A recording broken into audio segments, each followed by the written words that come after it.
Chapter 13. So she was just there on the doorstep, said Stefan as he, Damon and Naruto moved down the stairs towards the doors of the savageThor house. What the hell is she doing here? Questioned Damon. Nothing good, that's for damn sure, said Naruto. Whatever it is I intend to find out, said Stefan. Just don't let on to me being here, said Catherine, causing two of the brothers to look at her before she rolled her eyes. It's better if she and John not know that I stayed in town after I got out of the tomb, clarified the woman. You're the one in cahoots with them. You made a deal with John that almost got me killed, said Damon. Not this again. It was part of the plan. We needed the dagger, John had one. I was counting on your mistrust of me to ensure that you didn't use it, exclaimed Catherine. Don't bother. These two apparently didn't take hold to many of the lessons I taught them growing up. I have to retrain them, said Naruto. Unbelievable, muttered Catherine, feeling a migraine coming on. Anyway, Damon, why don't you call Rick and let him know his vampire ex-wife is in town? Stefan, go to Elena, said Naruto, causing both brothers to do as told. How is it that every time one problem is solved another one just magically pops up? Questioned Catherine with a frown. I know, it at least keeps those two busy. Meanwhile you and I need figure out what's going on, said Naruto before his phone starting to ring. Hello. Hey, I've got a job, you interested? Came the voice on the other end. I'm listening. Take this down, came the voice before listing off some directions. Right, I'll be there, said Naruto before hanging up. Change of plans, you handle the peanut gallery, I have a flight to catch, said the blonde.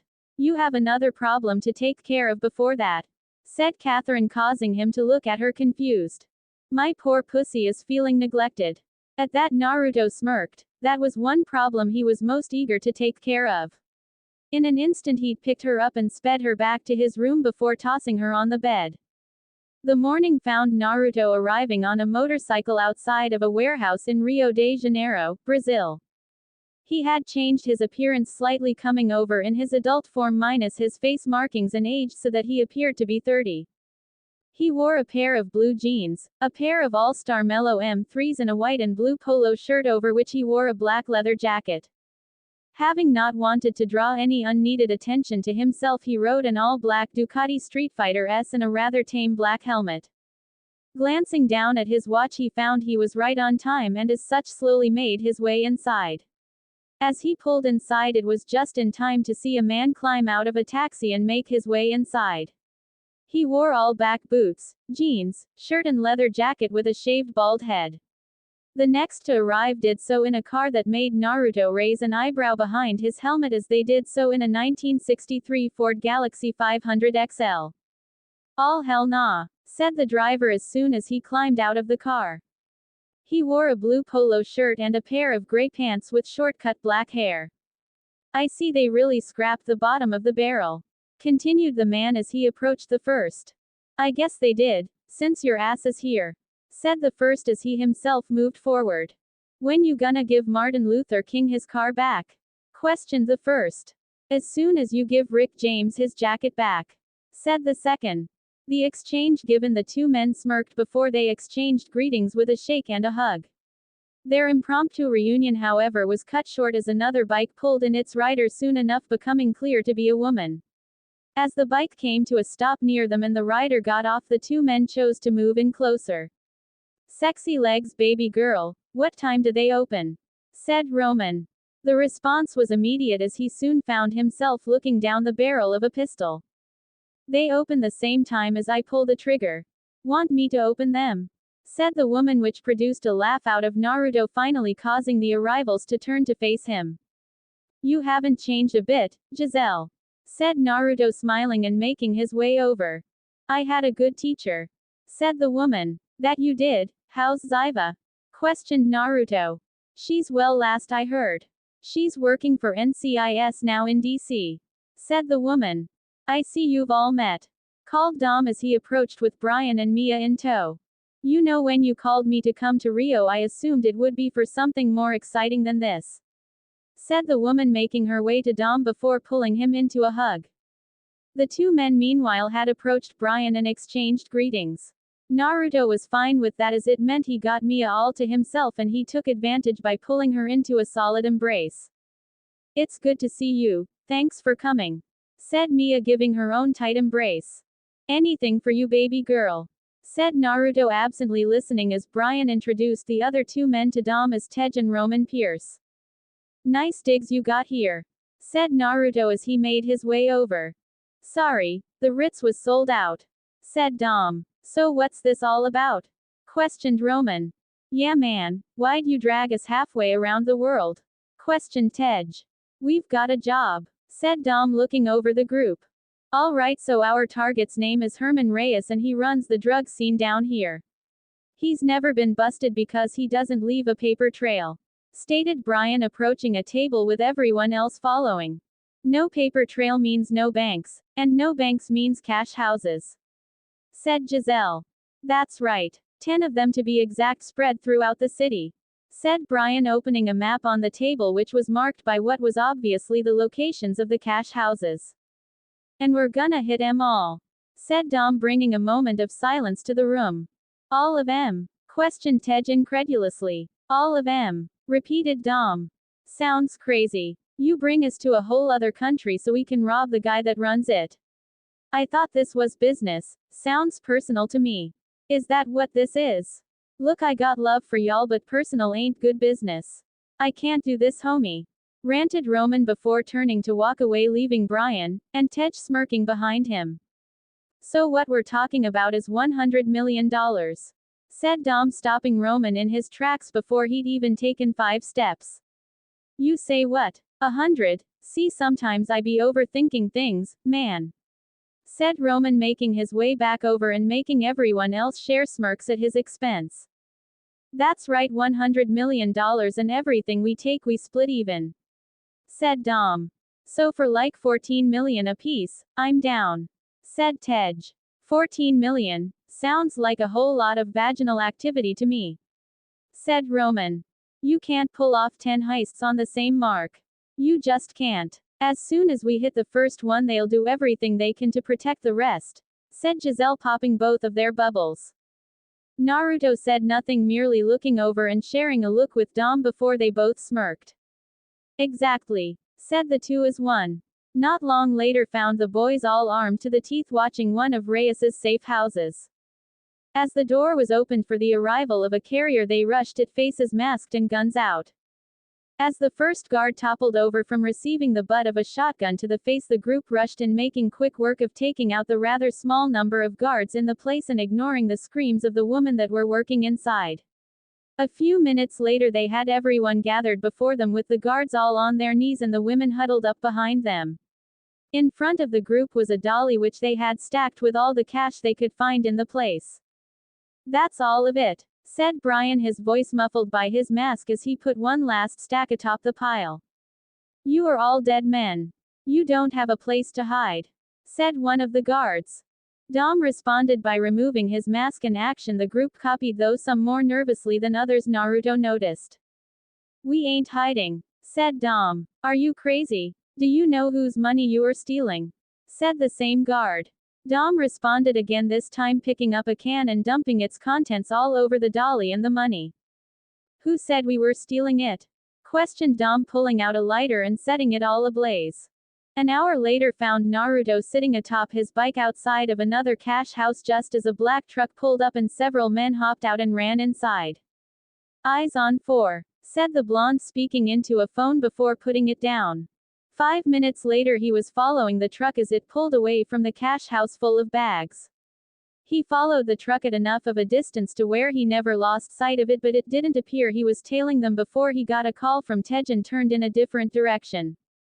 Pushing the speed, he soon found himself crossing the city, and soon enough he was on a roof just across from the police station with the rest of the team as the final truck pulled into the station. "Well, this job just got a lot harder," said Brian. "If he's moving it into a police station, he's got some serious brass in his pocket," said Roman. "It changes nothing. I say we stick to the plan," said Dom. "This'll be fun," said Naruto, smiling at the thought of the challenge. "Say what? Man, this just went from Mission Impossible to Mission in freaking Sanity, said Roman, turning and walking off. I ain't scared. I'm just saying going in that building is crazy, said the man, with Brian quickly following after him. The beauty of public offices, public records, said Mia as she approached the table, rolling out the blueprints of the police station. This is where he's keeping the money. The vault in the evidence room, said Brian, pointing to the area on the blueprint. Yeah. Can I get everyone's attention right here for a second? Spoke Tej, successfully pulling the group's attention. We're talking about breaking into a police station. Is anybody listening to those words? Said the man, speaking slowly and causing several people to close their eyes or look down. Anybody. Popo. 50. One time. Pigs. You know those people we don't like, said Tej. True, but police stations are designed to keep people in, not out, said Naruto. Which is why it's a stealth mission. We need to be in and out before they even know we were there, said Brian. Then we need to get eyes in there. At least to find out the make and model of the vault, said Dom. So who's supposed to do all this? Questioned Roman, still studying the map, only for every eye to turn towards him. What do you mean? Why me? Questioned the man.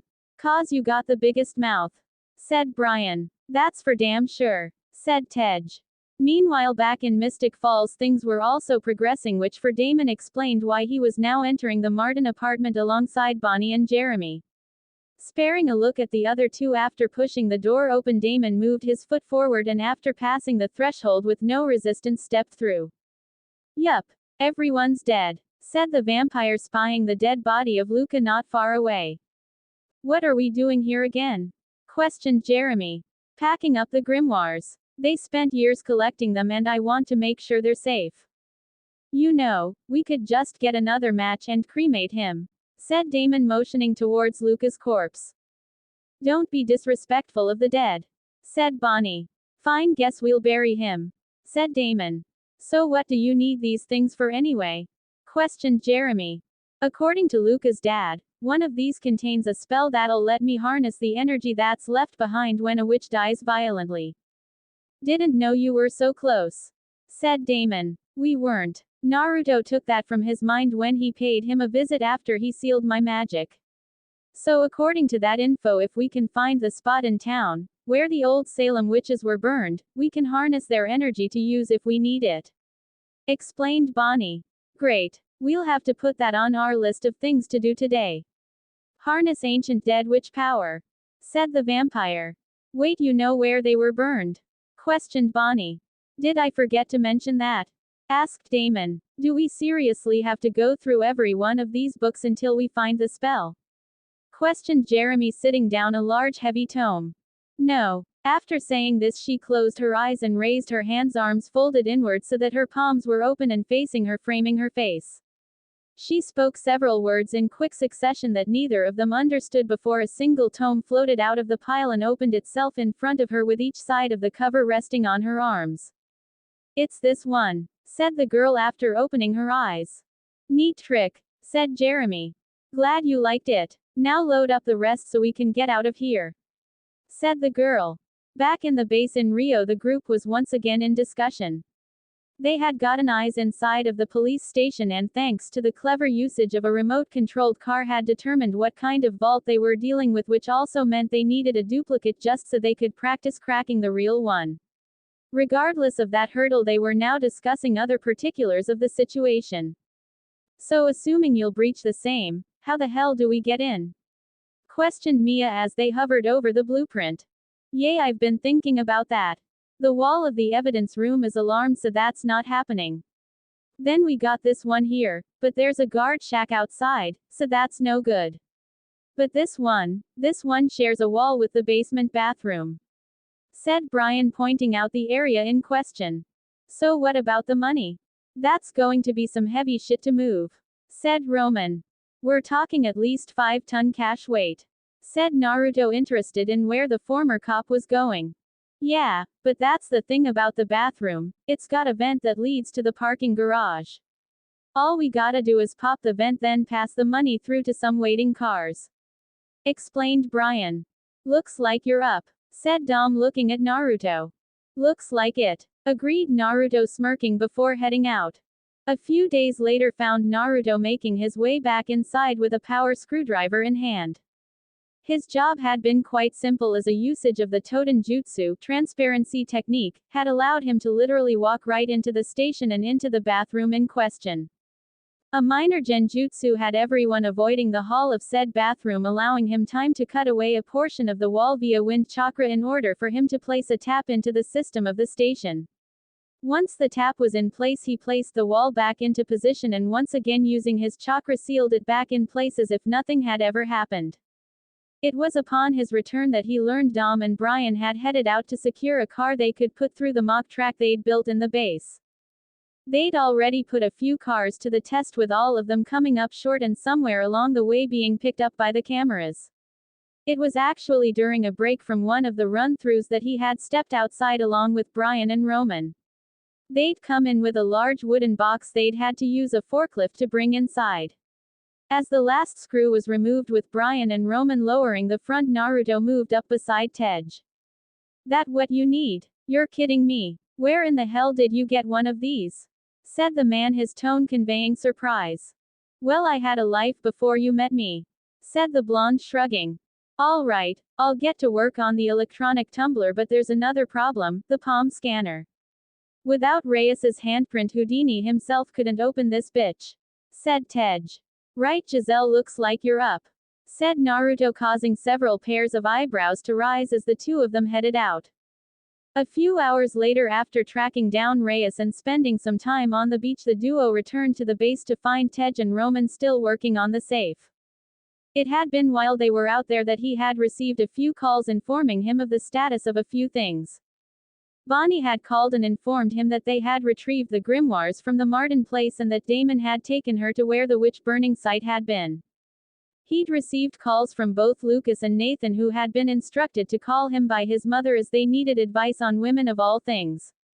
Apparently Lucas was stuck between these two girls, Peyton and Brooke, who happened to be best friends, and Nathan was going through a rough patch with Haley. All in all, it had been typical teenage drama on that front. He'd received a brief status report from Boruto regarding Hunt's mission, which had turned into a success, as if anything else was feasible with that man.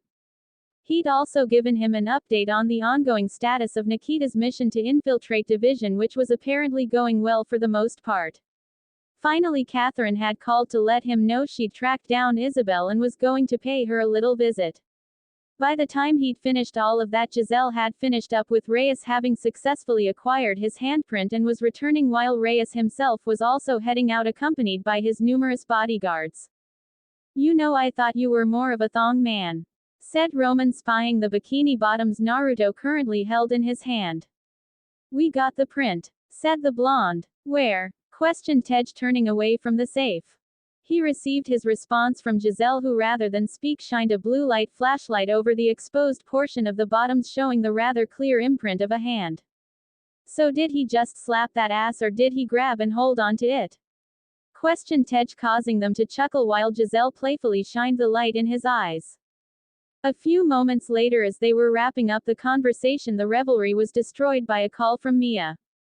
Man, the whole team just got burnt, said Brian, causing everyone to make their way over. Now we're all wanted, said Mia, turning back to the screen of her laptop, which was showing face shots of everyone with the exceptions of Giselle and Naruto. How did this happen? Questioned Giselle. U.S. Diplomatic Security Service issued the warrants. Agent L. Hobbs, said Mia, getting Brian to frown. Hold on one second, said Brian before pulling up a picture. Hey Dom, is that the guy you saw in the favela? Questioned Brian. Yeah, Hobbs is the leader of the elite task force for the DSS, said Brian. So he's good, said Tej. When the FBI wants to find somebody, that's who they call because he never misses his mark. This guy, he's Old Testament. Blood, bullets, wrath of God. That's his style. And right now he's hunting us. Questioned Mia, getting an affirming hum from the former cop. Can you make this disappear? Questioned Dom, turning to Naruto. Wait, you can do that? Questioned Tej in surprise. Naruto can do many things, the safe was just the tip of the iceberg. He has contacts in government agencies around the world, said Giselle. I could but I won't, said Naruto after a moment, getting shocked looks from the group. Truth be told, we've had our eyes on Hobbs and his team for a while now. We can use this to get a closer look on how he operates, explained the blonde. But what does that mean for us? Questioned Roman. Nothing changes. If we're caught, we'll disappear once we're inside the prisons. However, I'd like to avoid all that if at all possible, said Naruto. Can you make our records disappear as well? Questioned Roman. No, I have contacts in the agencies, but I'm not a part of any government agency. I don't have the power to make criminal records disappear. It's why Dom, Mia and Brian are here in the first place, explained the blonde. So what, we just move up the timetable? Questioned Tej. How? This thing's already been difficult without Wyatt Earp on our asses. If anything, we need more room to breathe, said Roman. Roman's right. I think we need to get some fresh air, said Dom after a few moments. A few hours later found the group, with the exception of Mia and Giselle, returning to the base after their latest mission. They had spent the last hour out and had been gathered in the center of a crowd, all of which were part of the local racing scene. Of course, this wasn't the first time members of the group had been there. Naruto himself had gone previously and won a 2011 Subaru Impreza WRX STI. Regardless, they had only been there a short time when sure enough Hobbs and his group of tagalongs had shown up. While the confrontation was taking place, Tej, who wasn't with the group, had used the distraction to place a tracking device on Hobbs' car. It had been quite the show put on, culminating with the group of racers turning guns on the feds, who had no choice to back down, and all it had cost them was the return of the cars they had won, which they had no use for anyway. Of course, they had used the outing for more than one purpose. They had put all the cars to work on the mock track and had determined that the window was simply too small, as all of them had gotten caught by at least one camera. As such, they had agreed that they would need cars that may as well be invisible. That had led to them taking a trip to the police station and making off with a few of their Dodge Charge PPVs. Roman, following that, had proposed a quarter-mile race where each put up $1 million worth of their cut from the job, which Brian managed to win. Good race, O'Connor, said Dom as he walked past. Thanks, Dom, said the former cop, smiling as he turned to Naruto and Roman, who were approaching. Man, you know how long I've been waiting for that shit, said Brian. Told you he didn't see it, said Naruto. Your man right there, he let off the throttle at the line. You didn't do nothing, he let you win, said Roman, instantly killing the smile. Back in Mystic Falls, things were going quite differently for the group at large. Bonnie, for instance, had been rewarded with another success. Damon, true to his word, had led her to the site of the witch burnings, where they had found an old abandoned house. The spirits of the witches had made themselves known by first freezing Damon in his place and then turning off his daylight ring, causing him to begin burning. Eventually, she took pity on him, communing with the spirits, who stopped messing with him and allowed him to leave. Damon, a while of waiting, had gone back to town before heading to the Lockwood mansion after a call from whom he had thought was Elena. Upon arriving, he had been greeted with the corpse of John Gilbert, who had been the victim of a vampire bite before being tossed down the stairs. Unfortunately, he was wearing that freaky ring of his and as such was likely to survive. After schooling the sheriff about the particulars of John's ring, he'd gotten out of there, leaving her with the task of coming up with an excuse while he dragged away the body. Unfortunately, upon arriving home, he'd found the moonstone missing, which only worsened his mood. Stefan, meanwhile, had quickly confronted Catherine about Elena's whereabouts, only to be stabbed in the neck and having a syringe full of vervain pumped into him. All of this leads us to now, where a car was pulling into the Grove Hill Cemetery. After the car pulled to a stop and the engine was killed, the driver got out and went to open the back driver's side door. Climbing out of the car, Isabel took a few steps before glancing back at the still open door. Just because you can't be compelled doesn't mean I can't force you to come with me, said the vampire. For a few moments there was neither sound nor movement before Elena climbed out of the car. She was obviously not in a good mood, judging by the scowl on her face. Of course, considering her current situation, it was to be expected. She had been at the Lockwood mansion to accept a check going towards her mother's scholarship fund when Catherine had surprised her and knocked her out, only for her to awaken in the backseat of that car next to the last person she had wanted to see while she was on the phone. So is that what happened? You were compelled to betray Catherine? Questioned the girl. If I was, I couldn't tell you, said Isabel. So you lied. You did find Klaus, didn't you? He knows where I am now. Are you taking me to him? Said Elena, firing off her barrage of questions. Isabel said nothing. Instead, she moved over to a nearby tombstone and crouched in front of it. What is this? Elena once again went unanswered verbally, though her question was answered when she moved closer and could see the tombstone and what it said. In loving memory, Isabel Fleming, January 18, 1978 to May 4, 2007. My parents, your grandparents, they put it here when it became clear that the police weren't gonna find my body. They visit every week, and they bring flowers, even though there's no one buried here. The Isabel they knew is dead. So maybe there's a part of me that's buried here, the human part, the part that I abandoned when I choose to become a vampire, the part that used to dream about the day that she'd know her daughter. Said Isabel, not looking up from the grave. What? Questioned the teen in surprise. Unfortunately, instead you got to meet the other part. The part that would betray her own flesh and blood. Said the vampire before her phone rang. Picking it up, she said but a few words, her tone turning surprised and relieved by the time she was finished and hung up. Who was that? Questioned the girl. I'm so sorry, Elena. I was such a disappointment to you. As she finished speaking, she removed her ring and dropped it at her feet. Immediately she began to burn in the early morning light before her body burst into flame, the area echoing with her screams before they abruptly cut off as she turned to dust, leaving a shocked Gilbert girl behind. Back with the focus of our narrative, the group was currently gathered in a rather festive mood. Things had started off tense when Mia had returned with an additional body, a guy by the name of Vince, one of Dom's childhood friends. As it turns out, Vince was the reason for all of them being in Rio in the first place. He had been living there for a while and had accepted what he thought was an easy job and invited Brian and Mia to tag along, only for things to go south and spin out of control with Dom's arrival while they were mid-job. Whatever the case, Vince had spotted Mia in the marketplace and gotten her out of there just as Reyes's men came storming the place looking for her. That story told, Vince was welcomed into the place with open arms. Naruto himself was currently manning a barbecue pit where he was putting his culinary skills on display. He'd already made a couple burgers and links, but his addition of steak and ribs had really gotten mouths watering. Mia had helped him out preparing corn, mashed potatoes, greens and an assortment of other goodies to add to the meal earlier in the day.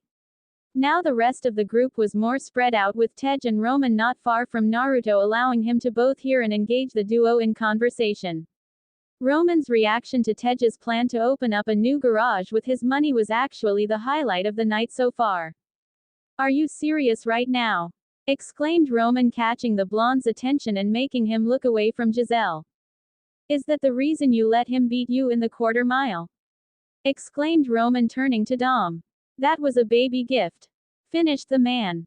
No, that's messed up, said Brian immediately as the rest of the group came over to offer their congratulations. Toast, called Dom after a few moments, causing the group to gather around him with their drinks. Money will come and go. We know that. The most important thing in life will always be the people in this room. Right here, right now. Salute mi familia, said Dom, raising his bottle, an action copied by the rest of the group. The next day found the group sitting in the center of the room as Tej went to work on cracking the safe. Naruto himself could be seen sitting slouched in a chair, his head leaned back and his eyes closed. It had honestly been a long day that had honestly gone to shit very early. It had started when the group was departing to get to their positions, leaving just Mia, Brian, Dom and Vince in the place when Hobbs and his team had made themselves known, driving in through a wall and with Hobbs purposely driving his mini tank into Dom's charger. Obviously a fight had taken place, and while Dom had beaten Hobbs, he'd stopped short of finishing him because of Mia's presence. Naruto, however, had left his own little birds in place to watch over Mia, and as such had immediately been alerted to the situation when one of them dispelled Tracking them hadn't been hard, however by the time he'd found them they'd been in the middle of an ambush by Reyes's men and Hobbs had already lost all of his team. The situation had forced him to get involved, which he did by taking out the biggest threat, which was the guy with the RPG. From there he had turned his attention to the rest of the ambush party, taking out 10 before Dom. Vince and Brian also began to help out. With Reyes's closest minions taken care of, they had retreated back to the car only to discover that Vince had been hit in the side. He died in transit. After they had regrouped at the base, Hobbs, who they had saved during the firefight, had decided to lend them a hand, at least until he could get his hands on Reyes. While some members of the group had been all ready to pack up and get out of Dodge, they had continued with the job. Determining that the time for sneaking around was over, they had rushed the police station, with Hobbs leading the way with his Gurkha to punch a hole in both the security surrounding the station and the wall that separated the safe from the garage. Brian and Dom had led the police force on quite a chase as they dragged the safe behind them, doing a massive amount of property damage in the process.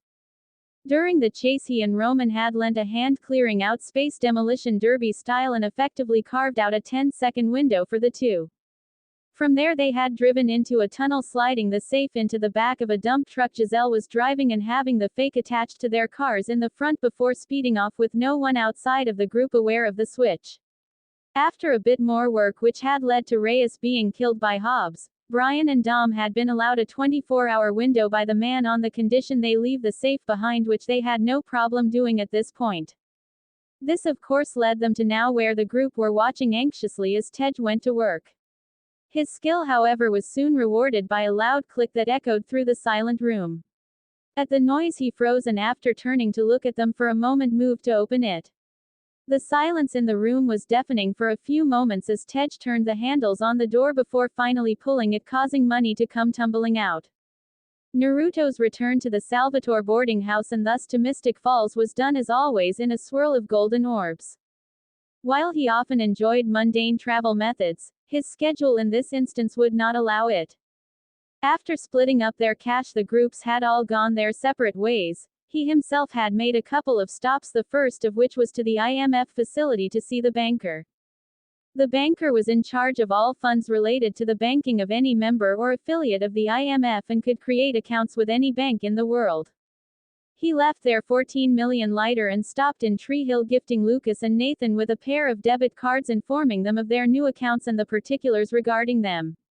Nathan had looked incredibly relieved upon receiving the card. Apparently his bank account had been frozen with Dan's pending murder trial, and as such he was in desperate need of funds for his bills. With that done, however, he had opted to spend a few hours with his mother before heading home. That said, after his arrival he'd taken the chance to change up his appearance, scaling down his age and throwing on an outfit more appealing to someone of his supposed age. Sitting on his bed, he dispelled the disguised clones he'd had watching over the group in his absence and took the times to review and sort the memories that he'd gained as a result. After going over the memories, he found his annoyance with Damon, Stefan and Elena rising once more. Bonnie, Caroline, Matt and Jeremy had all done well in keeping their heads down and staying out of trouble. Elena, however, had gotten herself kidnapped yet again, while Stefan and Damon had been up to their usual standards, allowing their opponents to outmaneuver them with ease. As things were, the only threat that had been eliminated was Isabel, and she'd killed herself. Elena had been released mostly because she was used as a distraction so Catherine could be taken, and they'd even lost the Moonstone. Sighing at the incompetence of the three, he wondered just how it was that he would be able to manage them going forward. Stefan was thankfully slowly coming along thanks to his sessions with Cordy, so at least that was a work in progress. Still, he needed to get Damon to do some serious growing up, and soon as the rashness was now starting to seriously irritate him. Elena needed to do some growing as well, as her naivety was going to end up getting her and many others killed in the long run if left unchecked. Leaving the confines of his room after he had sorted all of the memories and roused himself from his thoughts, he made his way through the halls of the boarding house somewhat aimlessly. His wanderings eventually found him entering into the library, where he found Bonnie hunched over and surrounded by a rather large pile of books. "Have I ever told you how sexy you look when you're reading?" questioned the blonde lowly, causing her to tremble in her seat. "Not that I can remember," said Bonnie slowly. Naruto smirked as he wrapped his arms around her from behind and she instinctively leaned back into his embrace. God, I've missed you, said the girl as the familiar scent enveloped her senses. How is the research coming? Questioned the kitsune. It's coming, though I may have to get my mom involved to get anything done. All of it is beyond me, said the girl. Naruto's grimace thankfully went unseen by the girl. To say that there was a chasm between Bonnie and her mother would be an understatement. She had gotten used to her mother not being there and had apparently resigned herself to the thought her mother had died some time ago. However, for that to have not been the case, and instead for the woman to have abandoned her, marry someone else and raise his son, it had broken Bonnie's heart. After Sheila's death, her great-aunt Agatha had taken over as pseudo-head of the family until Bonnie came of age. Unfortunately, when it came to personal magic projects, Agatha felt that Abby should be the one that Bonnie would contact, though she would help Bonnie with anything else. Sensing the negative emotions his youngest lover was beginning to emit, Naruto took it upon himself to provide her with a bit of a distraction. Turning her face to his, he wasted no time in claiming her lips and engaging in a passionate kiss. Breaking the kiss and finding her in a slight daze had him smirking as he pulled back and waited the near minute it took for her to come back to her senses. Standing back to his full height, he grabbed her hand and helped her from her seat, leading her out of the library and to the back of the boarding house. Out in the open air, she took a deep breath before releasing and relaxing slightly, something he was happy to see. I have a gift for you, said the blonde, causing her to perk up. Over time, she had come to really appreciate her man for his gift-giving. While he didn't do so often, when he did decide to do so, it was usually something that she would like, appreciate and use often. Naruto smirked at the sight before fishing something out of his pocket and handing it to her. Accepting it, Bonnie felt her eyes widen as she found herself looking down at an ornate ring. The ring itself was a small two-fingered one made of bronze and covered in small runic markings. You got me a sling ring, exclaimed the girl in shock. Of course, she had reason to be shocked. The sling rings were rare pieces with the power to create and sustain portals between any 2 points on the planet. Willow insisted. She wants you to come and study with her every Wednesday and Sunday night going forward, said Naruto, causing her to perk up. Truthfully, he was quite pleased with Willow for taking Bonnie under her wing, as ever since Prue's departure the girl had been working mostly on her own.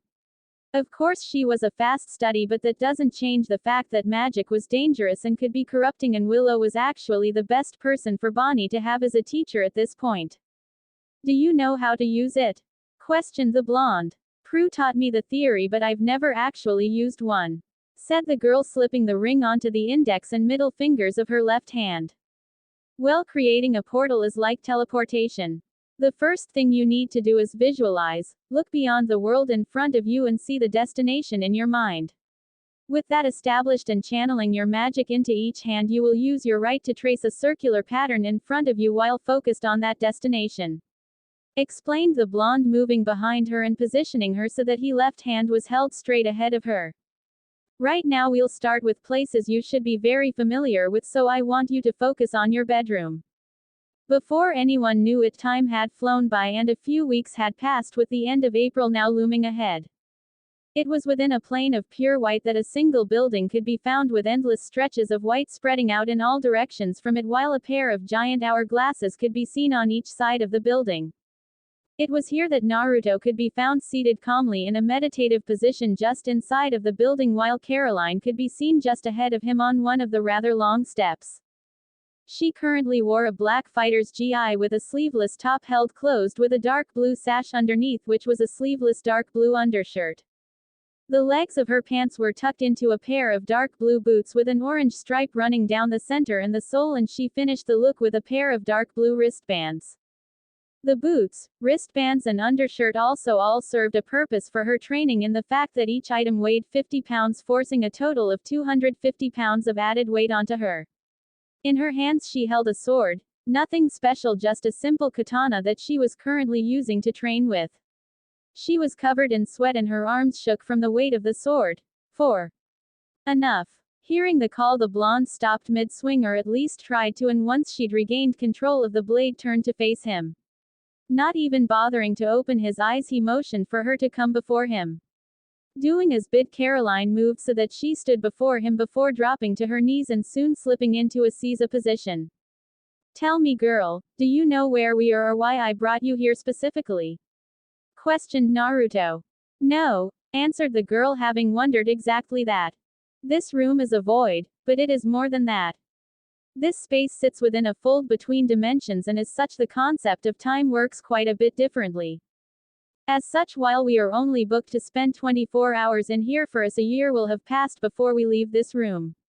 Furthermore, you will find that once you take a step outside of the boundaries of the building that the gravity will increase substantially, and it will increase at intervals as you traverse further away from the building. The temperature will fluctuate the further you go and the air will become denser as well.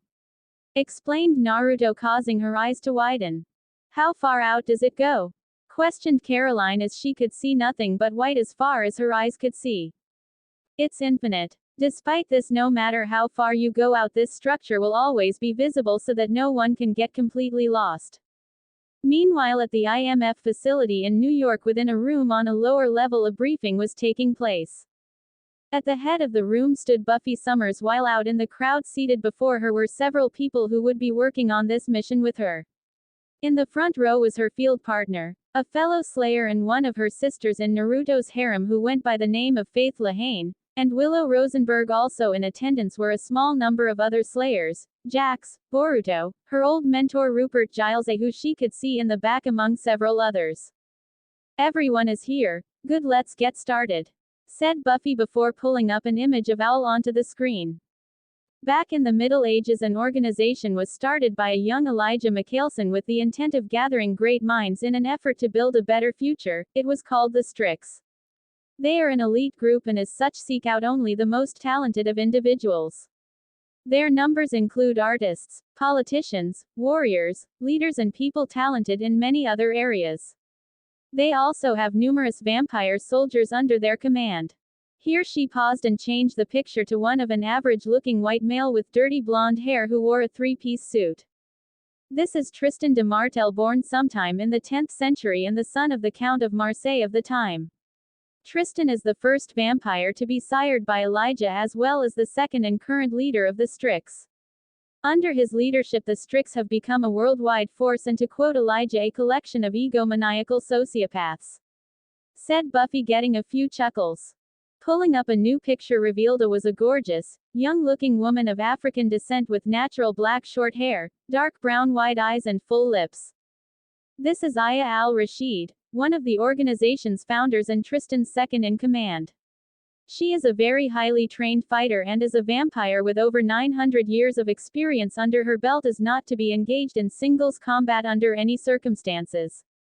The next picture to come up was of a man with short, clean-cut black hair and dark, brown eyes that were indicative of his Asian heritage. He had a stern and intelligent face that also looked aristocratic and, like Tristan, was clad in a dark suit. This is Shen Min, who was at one time the torture consultant for Genghis Khan sometime in the early 1200s. Shen was infamous for his cruel love of inflicting pain on other people, earning himself the name, the Red Sorrow, even before he was eventually turned into a vampire. The next was a picture of a group of what looked to be teenage girls. These are members of a group known as the Sisters. They are a powerful dark coven of lost souls, witches that aid as the personal coven of the Strix. These are outcasts witches without a proper coven or a family who joined the Strix as consultants and personal witches, providing them with spells and predictions. As with all witch matters, Willow will be in charge of all matters dealing with them. That's just the bit we've been able to gather so far, most of which was shared with us by Elijah. Make no mistake, this is an elite society of vampires that, under the leadership of Tristan de Martel, has expanded into one of the most powerful organizations in the world, responsible for countless wars, assassinations, and plagues throughout history. This will be a big operation that will require more than simply taking out the leadership in order to stop them. As such, for right now, our only priority is gathering intel on the organization and its goals, said Buffy before shutting off the projector. As the meeting came to a close, Elijah stayed behind and soon found himself in a small conference that consisted of the two Slayers, Buffy and Faith, the young witch Willow, Boruto and Jax. I'm surprised you made it today. said Buffy as she eyed him.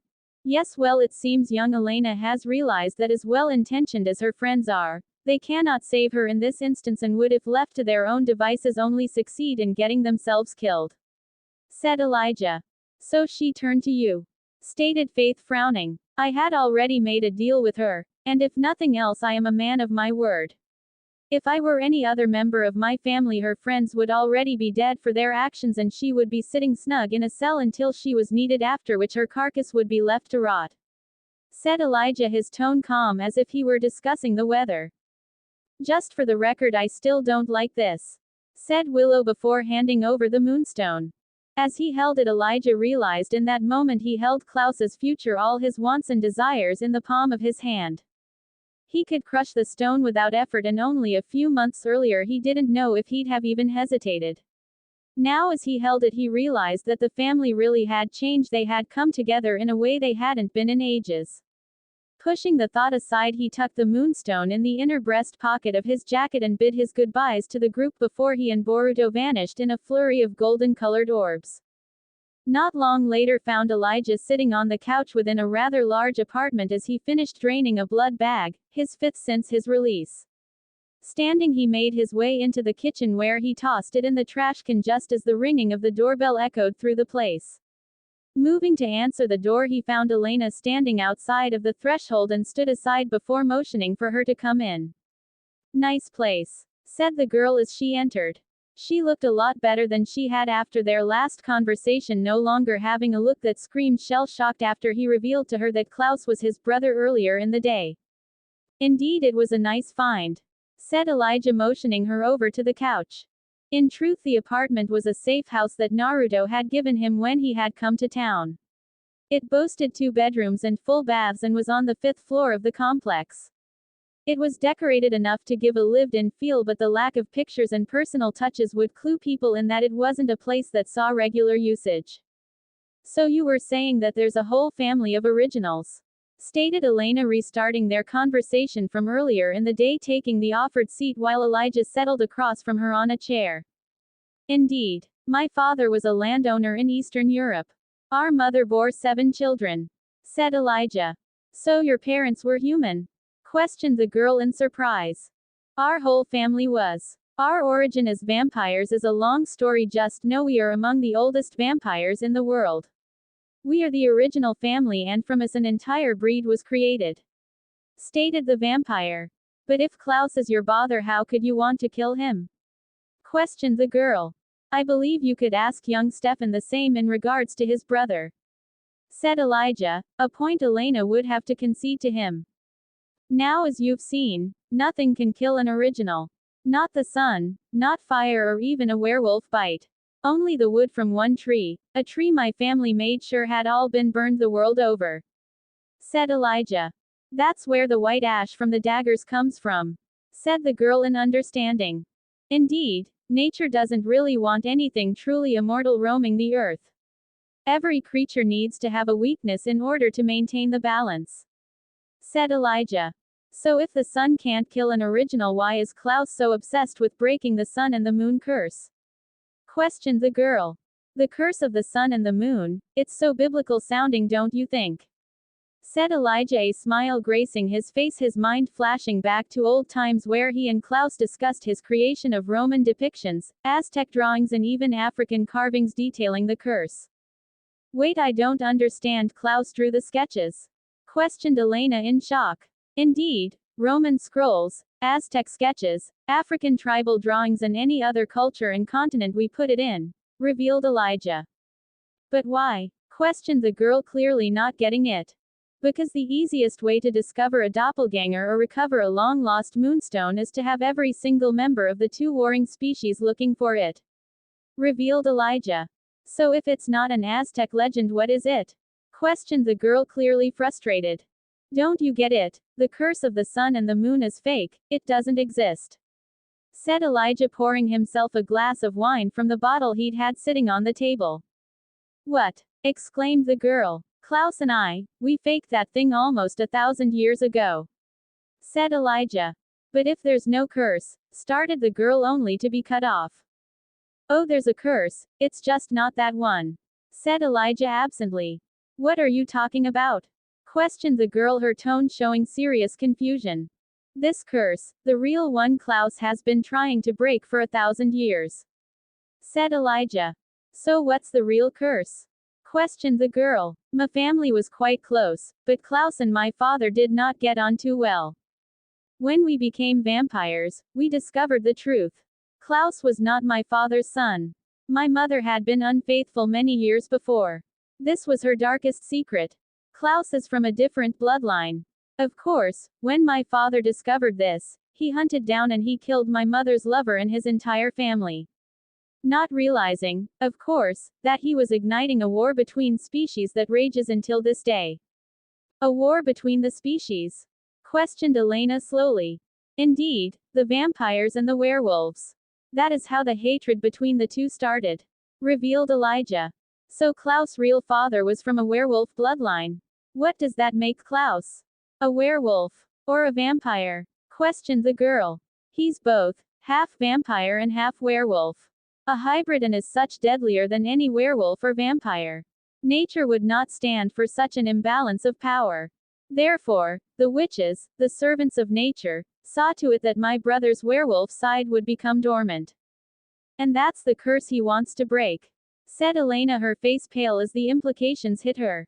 Chapter 14. As the light of the sun shone over the town of Mystic Falls, Elijah Michaelson could be found seated within the driver's seat of a metallic silver BMW 750 Li. The car was currently parked and turned off as his attention was turned instead to the moonstone which he was currently studying in his hand. A translucent, milky-colored, flat ovoid gemstone about the size of a hockey puck or a bar of soap. It was virtually worthless if looked at from a monetary standard, yet it was priceless to those who knew its true value. As he held it, he couldn't help but to think back to all the time they'd spent trying to track the thing down and all the effort that had gone into the search. Finally, after a few more moments, he shook the thought away and, after ensuring no other car was coming, opened the door and stepped out. Slipping the stone into the inner pocket of his blazer, he proceeded to button his coat and, once secure in the thought that he was now presentable, closed the door and stepped away from the car. In no time at all, he found himself standing outside of the door to the apartment he was heading towards. As it opened, he was greeted to the sight of a young man in his 20s, with dark hair and a pale face set in a rather stern expression. Almost immediately the man stepped aside, allowing him entrance to the place. Inside, he was soon greeted to the sight of a young African American female with curly black hair, oval-shaped brown eyes and prominent lips. She has strong facial features with high cheekbones, slimmed nose and trimmed eyebrows. This one, however, he actually knew by sight as Greta Martin. She had headphones on and appeared to be doing homework. He found a rather bored-looking Catherine seated within an armchair in the living room, and the body of Alaric Saltzman could be seen lying on the couch. Ah, Elijah, to what do I owe the pleasure? Came the voice of Niklas, causing him to turn. Elijah said nothing, simply removing the moonstone from his pocket and holding it for all to see. Upon seeing the stone, Klaus frowned. Oh, it's finished, said Catherine, causing the frown to deepen. The one you had, started Klaus, looking at Catherine, was a fake. The real one has been in my possession for some time. What did you do? Questioned Klaus, his eyes narrowed. I made a deal, too, in fact. Sit, please, said Elijah, causing his brother to do just that, pulling out a bar stool. Naruto introduced me to a witch, a rather powerful one, who agreed to alter the magic on the moonstone, said the vampire, walking over to him. In exchange for what? Questioned Klaus. I gave up the Strix, said Elijah. Ah, that club of entitled snobs you founded, said Klaus. Indeed. They'll be eliminated and you get released from your curse a lot easier than if left alone, stated Elijah. How so? The savageThor brothers were never going to sit back and just let this happen. This way they'll do nothing, as if they interfere the repercussions will be their fault, said Elijah. So how exactly did this witch alter the magic? Asked Klaus. Meanwhile, at the savageThor boarding house, another meeting had been called. Not only were Naruto, Stefan and Damon present, but many others beside them. Elena, Jeremy, Matt, Bonnie and Caroline were not surprising, but the presence of Elijah was definitely a surprise to the gathered group.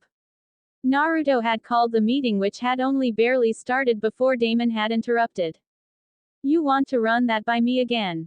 said Damon. "As I said, none of you will interfere in tonight's ritual. Now let me explain why," said the blonde, pausing before looking around the room, making sure to look each person in the eye as he did so. The ritual at its core requires several pieces: a vampire, a werewolf, the moonstone, and a doppelganger. Now, as far as ingredients go, the moonstone and doppelganger are two key ones and the only ones we need to focus on. Now, I've had Bonnie's teacher Willow alter the magic on the moonstone, and she did so very specifically. The magic on the moonstone calls for the blood of the doppelganger, but how much wasn't specified as such. What she did was alter it so that if the blood was willingly given, only 7 drops of blood would be needed to break the curse in its entirety," explained the blonde. 7 drops? Why so specific?" questioned Stefan, frowning. "Because 7 is a magical number, the most powerful of them," said Bonnie. "Exactly. Esther Mikhailson, for all of her power, was almost entirely self-taught. With that in mind, there are several things that passed right by her knowledge, such as magical numerology and the magical properties of blood. Willow, however, is the most powerful and knowledgeable witch in this world and many others, and has a natural affinity to it that Esther lacks," explained Naruto. "So what happens if Elena isn't willing?" questioned Caroline. "Then the spell fails. If it fails, he'll do it again, and this time Elena will die, and anyone who caused it to fail will die. Of course, everyone who would and actually could interfere is here in this room, and as such wouldn't dare do something so stupid," said Naruto, his eyes hardening for a few long moments as he focused on all of them again. "So we're just going to let this go and trust it will work?" questioned Damon. "Yes, you are, and if Elena so happens to get injured and has to be fed vampire blood, then someone will spend the next 5 centuries as a desiccated corpse," said the blonde, focusing on Damon specifically. "See, the problem, Damon, is that you talk a very good game, but you don't actually know anything. That and your impulsiveness is what keeps getting you into trouble," said Naruto, causing the vampire to scowl and look away. "What about the other ingredients, specifically the vampire and the werewolf parts?" questioned Matt. "Those are being taken care of as we speak, so no need for any of you to stress or get involved whatsoever," said Naruto. A bit later in the day, within a room of the Mystic Falls Hospital, a figure could be seen staring out of the window as a woman lied sleeping in the bed behind him. The sleeping occupant was Carol Lockwood, whose face was marked with a large bruise on her forehead, and her left arm had been broken and was resting in an elevated sling. The standing figure was none other than her son Tyler, who'd returned to Mystic Falls as soon as he'd heard about her accident. He hadn't changed all that much in the short time he'd been away, and as such it was easy to tell that it was him. Turning away from the window, he spared his mother a long glance before leaving the room. Almost immediately upon exiting the room, he came across Jules, who was making her way towards him. "What are you doing here?" questioned the teen. "I should be asking you that. I told you not to come," said Jules. "She's my mother. I had to," said Tyler, frowning when she linked their arms together. "Well, now we have to get out of here and lock ourselves up before tonight." Following Jules out of the hospital and into the parking lot, the duo made a quick pace to their respective cars before pulling off. In a different car, Caroline narrowed her eyes upon spotting the two, having had to double back to her car as she had forgotten her phone. She was actually thankful for that, as she wasn't sure she could really be civil with Tyler at the moment. Following Jules with her eyes, she made quick work of taking a picture of the woman before sending it with a quick text to Naruto. That done, she tucked her phone into her purse before getting out of the car. She still had to visit Mrs. Lockwood after all. In Las Vegas, Nevada, a pair of figures could be seen relaxing poolside. The figures were women, one of whom was a blonde with blue eyes and slim-figured, wearing a blue and white bikini. The other was a brunette with hazel eyes, and while also slim-figured, was clearly the taller of the two, who wore a yellow bikini. The two were none other than Rebecca Mikhailson and the elder vampire Amelia, who had over the last few months become rather close friends. Over the last few months, the two had lost the paleness of their respective skins, and while not tanned, no longer looked as if they'd spent lifetimes hidden in the shade. For Amelia, it was a time of utter relaxation. She was now semi-retired, and while she still wielded the same level of power as before, her duties were nowhere near as numerous. Of course, that isn't to say that all the two did was lie around. They'd also done much studying up on the times they now lived in. Granted, while Rebecca had been in a forced slumber since the 1920s, Amelia had been awake for the last 300 years. Unfortunately for Amelia, the life she had led was a rather isolated one, and she did not socialize with anyone outside of the vampire race. That said, both of them had needed to learn much about the modern world, from fashion and popular culture, sports, and even courting and things of a sexual nature. Because of all the things that they needed to learn about before they could venture out into the world properly, Nicholas and Elijah had provided some tutors to the two of them. They were a pair of young vampires barely out of their first century, but knowledgeable in all the things the two of them needed to know. At least those were the ones provided by Klaus. The ones provided by Elijah had been older and were more well versed in modern politics and the social circles of the world. As an elder vampire, Amelia was an old hand at politics, at least among vampires. The tutors provided by Elijah, however, would prepare them for humans, demons, and any other kind of creature they came across. At night, the two of them were joined by Finn and Cole as they went about their more physical lessons. They had all experienced increases in strength, speed, agility, and senses. This was due to the energy their bodies now created, called yoki. The presence of this demonic energy had changed all of them down to the genetic level, so that they were no longer two different and distinct breeds of vampire and had instead become one. Yoki they had learned was unique and would differ from person to person like a fingerprint. The yoki also came with a plethora of ways to use it that was called conversion. Not only did it enhance their bodies and senses, but could also be channeled to further enhance those attributes, channeled to enhance a weapon, and fired off in a concentrated blast of power. The power could also be channeled and converted into an element or used to power magic spells. Then, as if that wasn't enough, there was the second form that they'd gained. The last time she'd taken the form, her hair had changed to a silver shade, her eyes became deep purple, and she'd gained large sweeping wings. The form also came with an enhancement of her features, such as an increased bust size, a slight swell to her hips and butt. Thankfully, she didn't take on the gray skin and animalistic features Marcus had gained, though that may be due to her being a pure vampire rather than a hybrid as he was. The form also came with a substantial increase in power, or rather greater usage of what they had.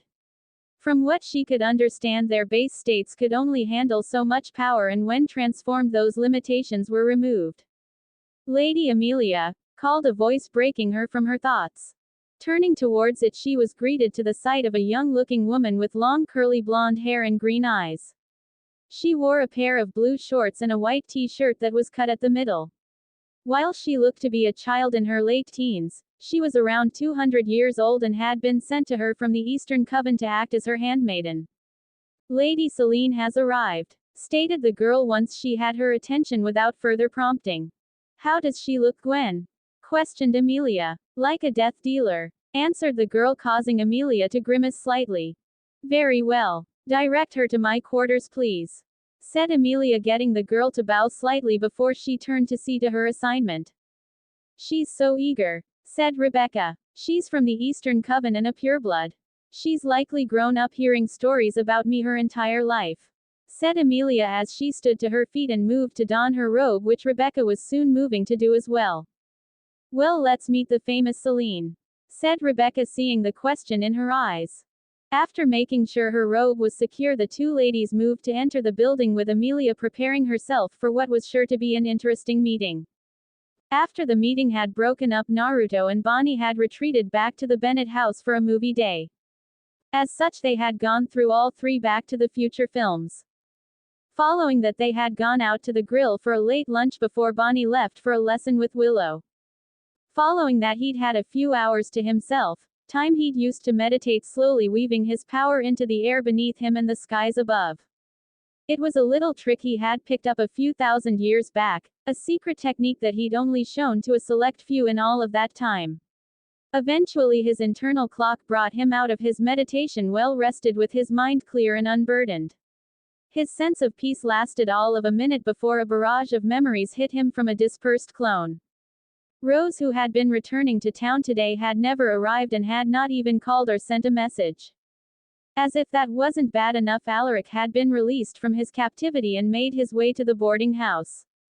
From there, Damon had cleverly put two and two together, and after a visit to Alaric's apartment had made haste to Alaric's apartment, where Catherine had informed him of a few particulars, such as where the sacrifices were being kept, which to no surprise, at least for him, had been the tomb beneath the ruins of Fell's Church. In the woods outside of town, Damon had managed to locate the place where Rose was being kept, only to immediately be confronted by Maddox. It seemed that the vampire had done at least a bit of growing, as he'd used his enhanced speed to cover the distance and immediately ripped his heart out. That done, Damon had entered the tomb, only to emerge minutes later with not just Rose but Tyler Lockwood as well. Of course, by the time they emerged from the tomb, the full moon had begun rising to take its place in the sky, much to the horror of the group. With Lockwood trying to hold back to the transformation, Damon had ordered him to make haste to the Lockwood cellar and lock himself in before he ran off in a blur, carrying Rose in his arms.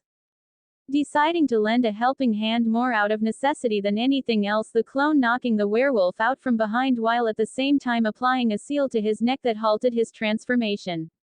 A quick trip by way of orbs had the brat deposited in the cellar, and making sure the place was locked up tight and adding a boundary seal for good measure, it dispelled itself, bursting into smoke just as the seal on Lockwood failed.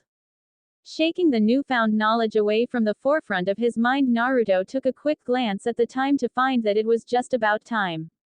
Disappearing in a flurry of golden orbs, he appeared deep in the woods outside of town, only to find Elena hovering over the fallen form of someone and Greta standing not too far away. "He killed him. Why? I did everything he asked," cried out Elena, turning to face Greta, and as she shifted, revealing the still form of John Gilbert. "He's not dead, he's in transition," said Greta calmly. "Why?" cried Elena again. "He volunteered," said Naruto, shocking both girls with his presence and causing them to turn to face him. "From what I understand, Klaus initially went after Jenna. John offered himself up freely in exchange that he leave Jenna and Jeremy out of it," explained the blonde somberly. Before anything else could be said, the sound of groaning hit their ears and they all shifted focus to see John slowly begin to come to. Before long, he was sitting on the ground holding his head in his hands while Elena sat before him. In no time, the man was confirming his story on what had happened, explaining how they'd gotten a call from who they had thought was Elena while they had been taking care of other business. Upon the discovery that he was now a vampire, or at least in transition to become one, John had gone silent, becoming pensive and withdrawing into himself as he held Elena's hands silently. Greta had moved to interrupt, but Naruto had stopped her, allowing the two to have their final time together.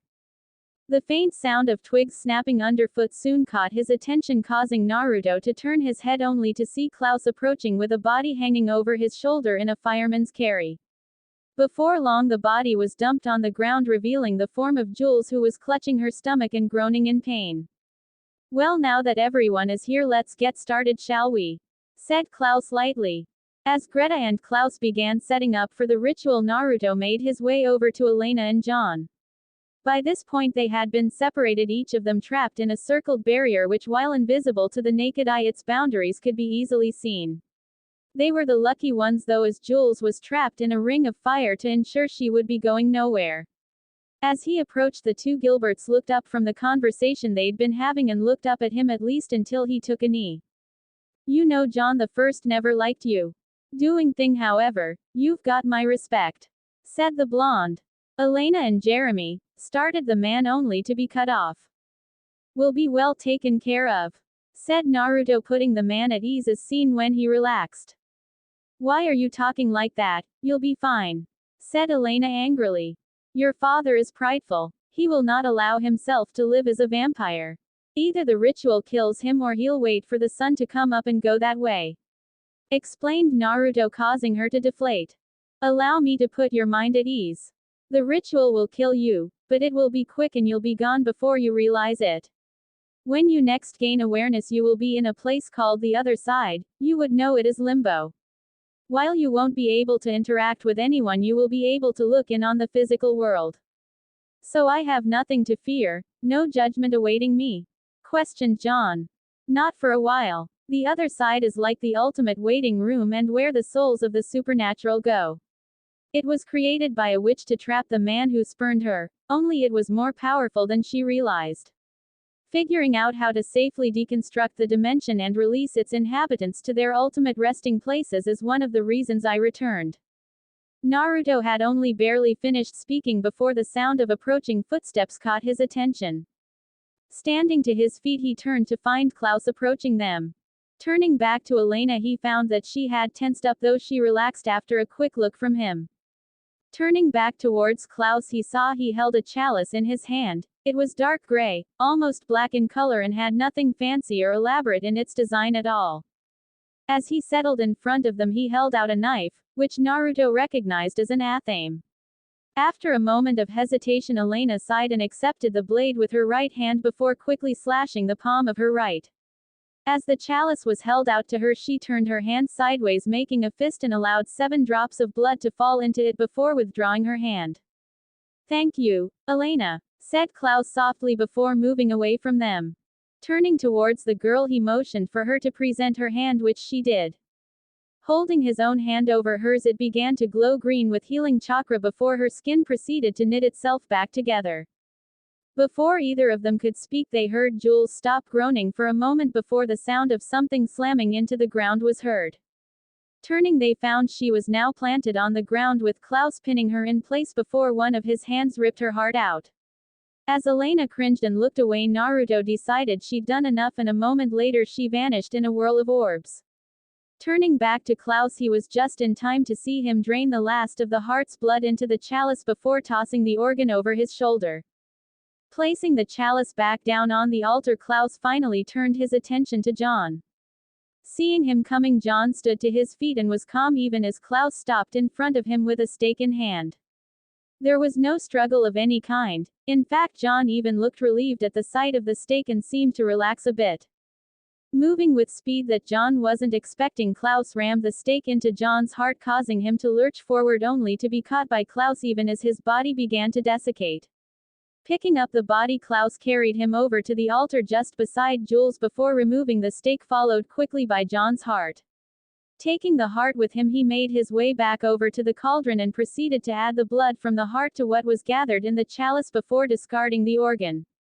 Without the slightest hesitation, Klaus placed the chalice to his lips and drank down its contents in one go, tilting his head back and not wasting a single drop. As he finished, the flame beneath the cauldron went out just as Klaus stumbled forward a few steps. Recovering from his stumble, he looked up just in time to catch the sight of the full moon hanging above them. Immediately he jerked as several of his bones cracked at once while his eyes turned yellow and veins appeared surrounding them. Suddenly Naruto appeared in front of him and flicked him on the forehead, a seal immediately appearing, causing him to freeze just before he fell unconscious to the floor. When he awoke, he did so in more pain than he'd ever felt before. There was a pounding in his skull, which was made minor by the sheer agony that his bones forced upon him. Yet even as the thought came to him, the feelings began to fade until he was numb.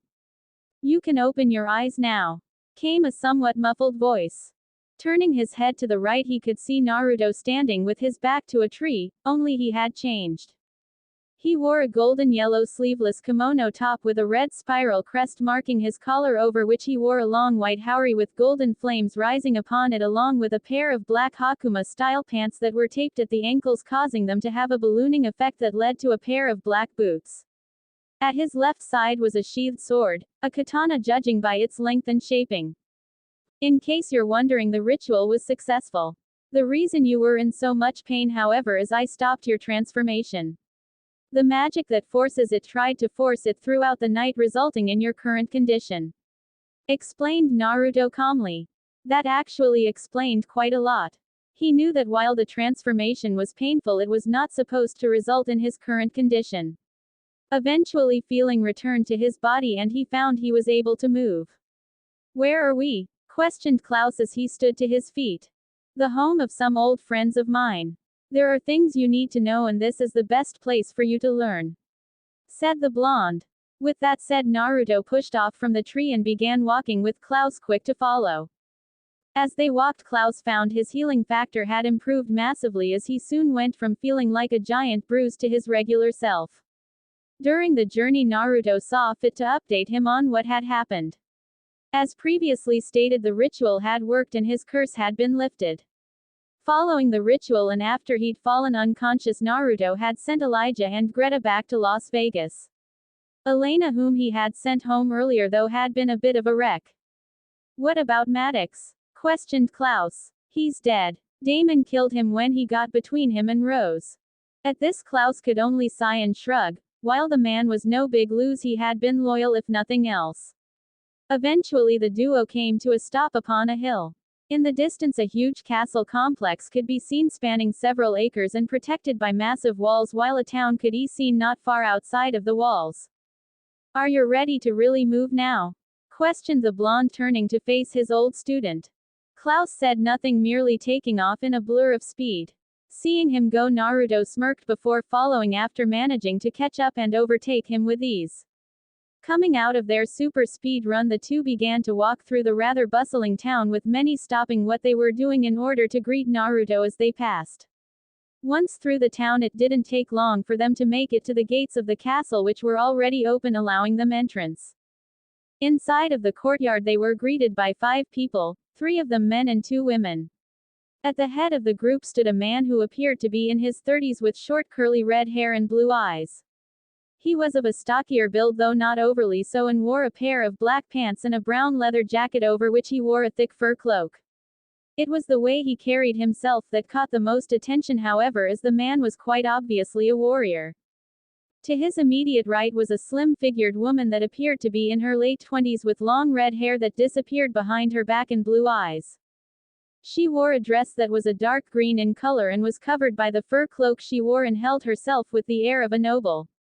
To her right was a man who appeared to be in his early 20s at the latest, who looked almost exactly like the first man, with longer hair and the addition of a scar that went over his left eye that had miraculously not affected the eye itself. He wore all brown that he could see except for the fur cloak. Back to the center, his eyes soon moved to the left, this time to look upon the sight of another woman, younger than the first but not too much younger.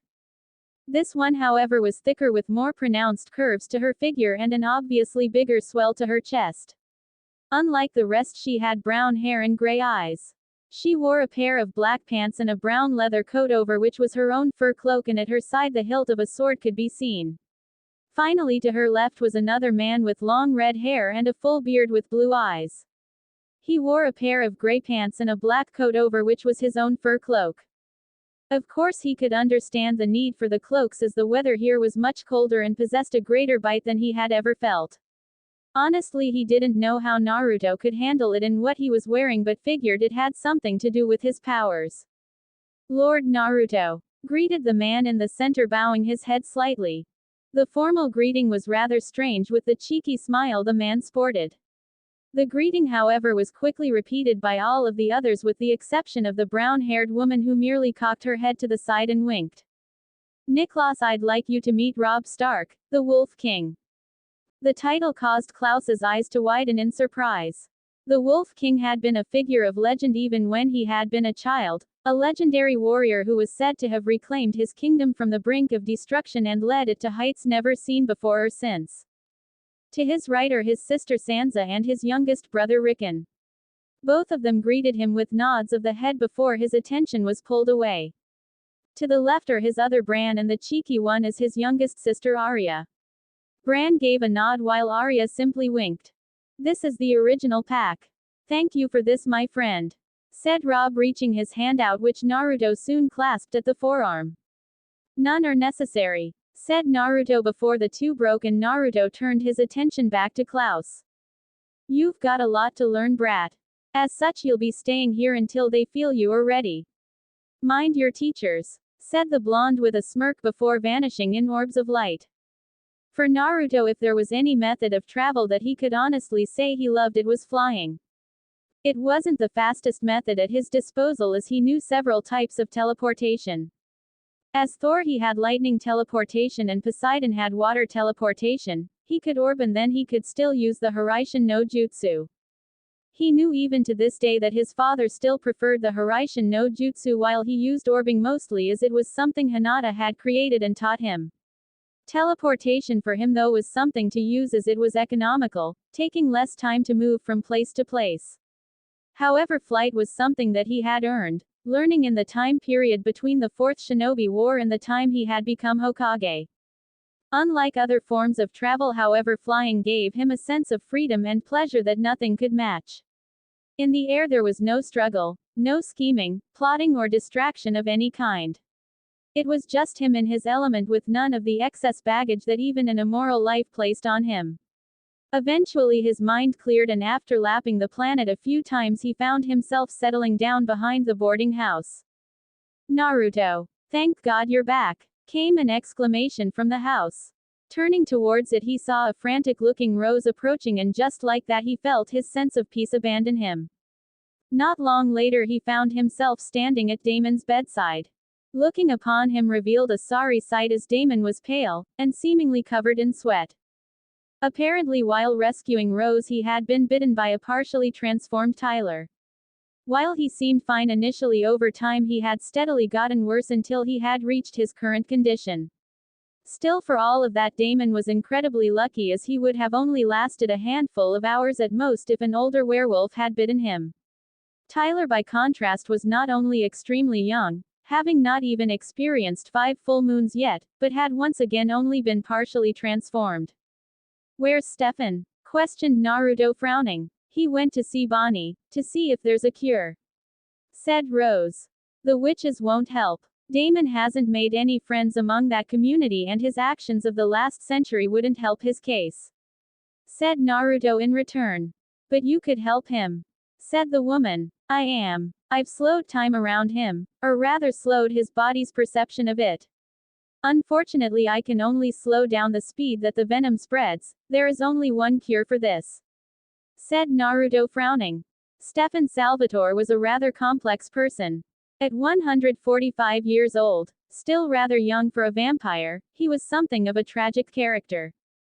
He had initially had no desire to become a vampire. In fact, he'd planned to let himself die during his transition period, only finding his father lying prone in the study with blood weeping from his neck had been something his newly enhanced senses had been unable to handle. He had fed on the man and drained him dry before returning to Damon and convincing him to feed on her. This led to him becoming a Ripper, a vampire unable to control his bloodlust, and a bender that had resulted in Damon leaving him despite his pleas to stay. Eventually, during the haze of memory that time entailed, he'd come across Lexi, and she'd helped him gain control and restored the remaining humanity in him. Unfortunately, it had been a run-in with Damon nearly 50 years later that had caused him to fall off the rails once more and revert to his Ripper ways. This eventually led to the massacre of Monterey in 1917 and his moniker of Ripper of Monterey. His weekly sessions with Cordy over the last few months had helped him come to terms with his guilt from that night.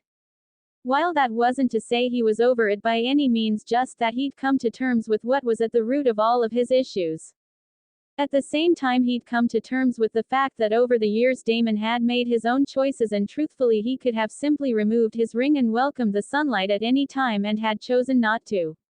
With that in mind, he could no longer allow Damon's baggage to weigh him down, especially when he had his own mental and emotional hang-ups to deal with. Even with that acknowledged, however, he had still found himself running around all day trying to find a cure and save Damon's life. His self-imposed mission had already seen him visit the witch-burning site where he had found Bonnie in the midst of a red-haired witch that had introduced herself as Willow. While the meeting had gone well and they'd hit it off pretty good, he hadn't been able to get what he wanted. Apparently the Bennett witches tended to hang around for Bonnie's magic lessons and hadn't hesitated to inform him through her that there was no magical remedy to cure werewolf bites. However, they had rather grudgingly pointed him in a helpful direction simply due to the fact they knew what he was trying to do to help himself mentally, and they didn't want him to experience any setbacks at this point in his treatment. That all led him to now, where he found Elena, Jeremy, Jenna and Caroline all laid out on blankets in the town square, which was getting ready to play a movie on the projector screen. "Well, look who couldn't resist an epic romance," exclaimed Elena upon seeing him, only for the smile to soon fade from her face. Can you come walk with me for a bit? Said the vampire, getting her to sigh before getting to her feet. This is breaking the rules, you know. Movie night's supposed to be a distraction. Tomorrow we can return to our regularly scheduled drama, said the girl as they began to walk. I know. I wish this could wait, but it can't, started Stefan, getting her to frown. Listen, the other night when Damon was helping Tyler, something happened. Tyler was starting to transform, and Damon was bitten. What? Is he? Started Elena before trailing off, not even able to finish the statement. Right now, it looks like it. Oh, my God. And he came to the house this morning and tried to apologize. I practically slammed the door in his face, said Elena, guilt creeping into her tone. He asked us not to tell anyone. As it is, Rick and I haven't been able to find anything yet. I figured if you wanted to talk to him, I wouldn't wait. Stefan, started the girl before pulling him into a hug. It's not over. There might be a cure, but I have to find Klaus to get it, muttered the vampire, causing her to pull back. You can't. He'll kill you, said Elena. I don't think so. He had the chance to kill me, but he didn't. Besides, whatever Damon's done, whatever has led him here, I'm the one that made him become a vampire in the first place, so if there's a chance for a cure, I owe it to him to find it. The return to Las Vegas had been unremarkable. After the ritual, he had wasted no time in leaving Mystic Falls and headed directly to New York. He'd stayed very briefly in New York and was on a plane to Vegas the next morning. The flight was almost 5.5 hours, yet it was only nearing 10 in the morning when they landed, thanks in part to the 3-hour time difference. Exiting the airport with his belongings, a driver was already waiting on him. The trip to the house was unremarkable and took only around half an hour, less time than he had initially expected. Calling it a house was a bit of a misnomer, as it was in all actuality a mansion, one that Klaus had built for the family some time ago, showing the preparation that had been made. The property was surrounded by white stone that was connected by a black double-bar gate. Inside, the first thing to be seen was the 6-hole chip and putting green with a tiki bar located in the midst of it. There was a stream with a waterfall that led to a water slide attached to a 50-foot infinity edge swimming pool and a 10-person infinity edge spa with a swim-up bar. There was a covered sunken outdoor dining area and lounge deck, along with an outdoor kitchen with wolf grill, and all of this was just the outside in front of the place. Inside, he knew, were 5 separate suite-style rooms, each with an attached bathroom. The place also included an exercise room with equipment, a breakfast room, a family room with an additional kitchen and wet bar, a lower-level entertainment room, and a conference room with an outdoor sitting room. Then there was the chef's kitchen with Wolf, Bosch, and Sub-Zero appliances, as well as double convection ovens, a convection microwave, a warming drawer, 5-burner downdraft cooktop, 2 refrigerators and dishwashers, and Wenge thermofoil cabinets.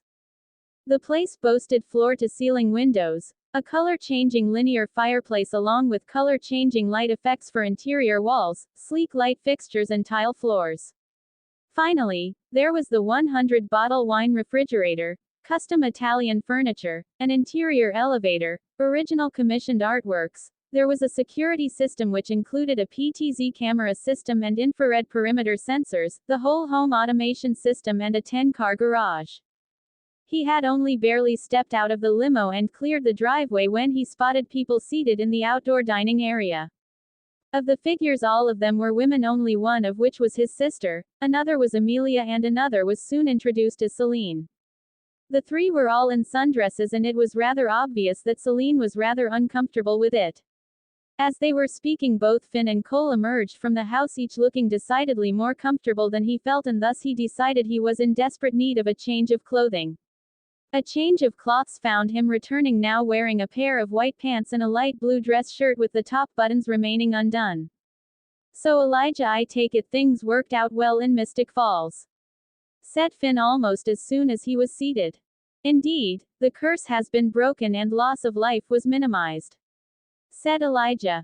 So where is Nick? Questioned Rebecca. Naruto had an errand for him that should have been completed this morning. He should be along in the next few days, said Elijah. Good. I think it's time we speak on the finalization of the merger. said Amelia, catching the group's attention. All that remains undone is the ceremony, correct? Questioned Elijah. Yes. We were waiting for the curse to be broken before holding it, said Amelia. Do you have a date in mind? Questioned Finn. Not particularly. However, the merge would not be considered complete until it is done, said Amelia after a few moments. Perhaps the night of the summer solstice, stated Rebecca. Is that enough time? It is only a month and a half away, said Elijah. I'll run it by Marcus, but I'm agreeable, said Amelia. Then it is agreed. On the night of the summer solstice, Amelia and I will wed and thus merge our bloodlines, said Elijah to the agreement of the group. Back in Mystic Falls, Stefan found himself walking through the door of Alaric's apartment, quickly finding a rather bored-looking Catherine on the bed watching TV.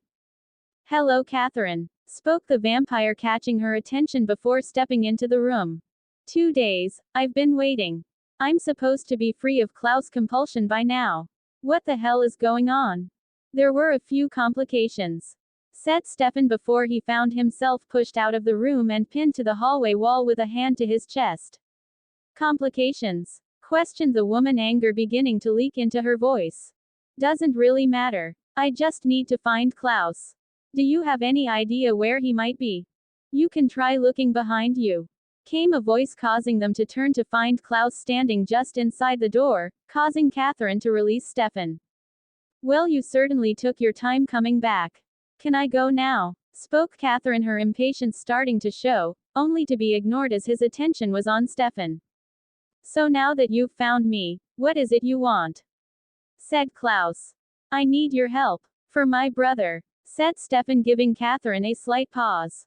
You mean the one who killed my witch and made off with one of my vampires and a werewolf? Why would I do anything to help him?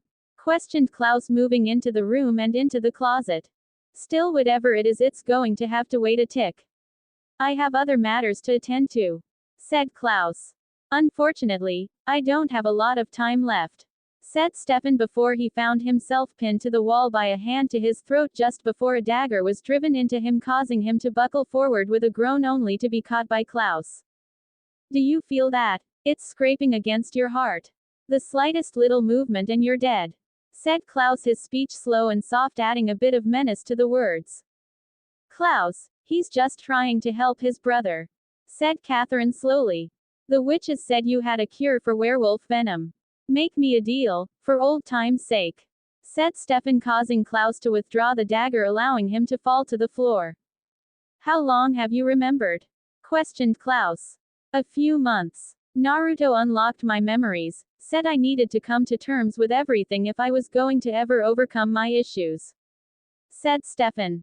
And you've said nothing? Questioned Klaus. About the two of you? No, said Stefan, standing to his feet. While he was doing this, Klaus had moved over to the kitchen countertop, placed down the dagger and poured himself a glass of blood. Trouble is, I don't know if you'd be any good to me the way you are now. As things stand in your current state, you're just shy of useless. The mood inside of the boarding house was a somber one. Over time, many had appeared as word of Damon's affliction had spread. Bonnie had been the first to arrive, followed by Caroline, Elena and Jeremy. Matt was currently off on a training expedition and thus couldn't make it, while Alaric was in the room with Rose. There was also a subtle tenseness in the air, which Naruto understood, as Damon had not had the most pleasant effect on the people in the room. In truth, the only one he hadn't been harmful to in any way was Bonnie. He'd killed Jeremy, turned Alaric's wife, abused and fed on Caroline, and nearly turned Elena. Despite all of the havoc he'd played on their lives, the group had still come rushing over upon learning he was dying. Unfortunately, he had been forced to release the time spell, as it was one that could only be used for a few hours at a time safely. You okay? Questioned Bonnie as she came to sit beside him. I'll be fine. Simply impressed with the solidarity of your friends, said Naruto. They're your friends too, said Bonnie. Perhaps. Still, Damon put all of them through so much in less than a year, yet all of them turned up, said Naruto. Before Bonnie could comment, however, the door opened and Catherine walked in, her face grave. Ignoring the room, Catherine made her way up the stairs into Damon's room. This is more pitiful than I thought, said Damon weakly. There's still hope, said Alaric, nursing a bottle of brandy. I've made a lot of choices that have gotten me here. I deserve this. I deserve to die, said Damon. We all make mistakes, it's part of life. What matters is if you learn from them, said Alaric. You should have met me in 1864. You'd have liked that version of me, said Damon. You've grown on us, somehow, said Alaric. Thank you, said Damon. Hey, now it's me you should be thanking. I mean, I am the one who brought you the cure. Came a new voice, which was revealed to be Catherine, leaning against the door frame holding a vial in her hand. You got free, said Damon upon spotting her. Yup, finally. And you still came here? Questioned Damon. Well, I owed you one, said the woman, approaching the bed before sitting down next to him before pressing the vial to his lips and allowing him to drink some of it before getting to her feet. Where's Stefan? Questioned Alaric just as Naruto, Bonnie and Elena entered the room. You sure you want to know? Returned the woman. Where is he? Questioned Elena. Paying for this, said Catherine, holding up the vial. He gave himself over to Klaus. You shouldn't wait for him to return, said Catherine. What do you mean, gave himself over? Questioned Elena. He just sacrificed everything to save his brother, including you, and all the progress he's made. It won't be long now until the other Stefan makes a return, said Catherine. At the same time, a black truck could be seen pulling away from a warehouse, leaving nothing behind but the cooling corpse of a young woman. Inside the truck itself, Klaus could be seen sitting within the back seat beside Stefan, whose face was covered in blood that he was busy cleaning. You held yourself together rather well. Let's see how long that lasts, said Klaus with a wicked grin crossing his face as he turned to watch the scenery pass them by. Chapter 15. For Bonnie Bennett, so far the summer had been going wonderfully, much better than she had actually imagined it would. She and Naruto were currently on something of a world tour, giving her some much-needed fun and relaxation. They'd started in Miami, where they'd spent time on the beaches with Lexi, even Hollover Beach, which was clothing optional. At nights they'd gone dancing in a few clubs before heading to Lexi's place, where she'd been guided through a bit of girl-on-girl experimentation before Naruto would join them to get his share of the pleasure until the sunrise. During this time, Lexi had displayed a surprise of her own, namely that she had become a kitsune herself since the last time they'd met. After about a week, however, and tiring of the beaches in Miami, the three of them soon found themselves traveling along the canals of Venice. Lexi returned to Miami after this, while she and Naruto had moved on to Florence, where they'd met up with Zach Salvatore and a young girl who was introduced as Sarah Nelson, born Sarah Salvatore, Zach's long-lost daughter, along with her adoptive parents. The story behind Sarah's origin was heartbreaking and explained exactly why Zach had refused to ever return to Mystic Falls.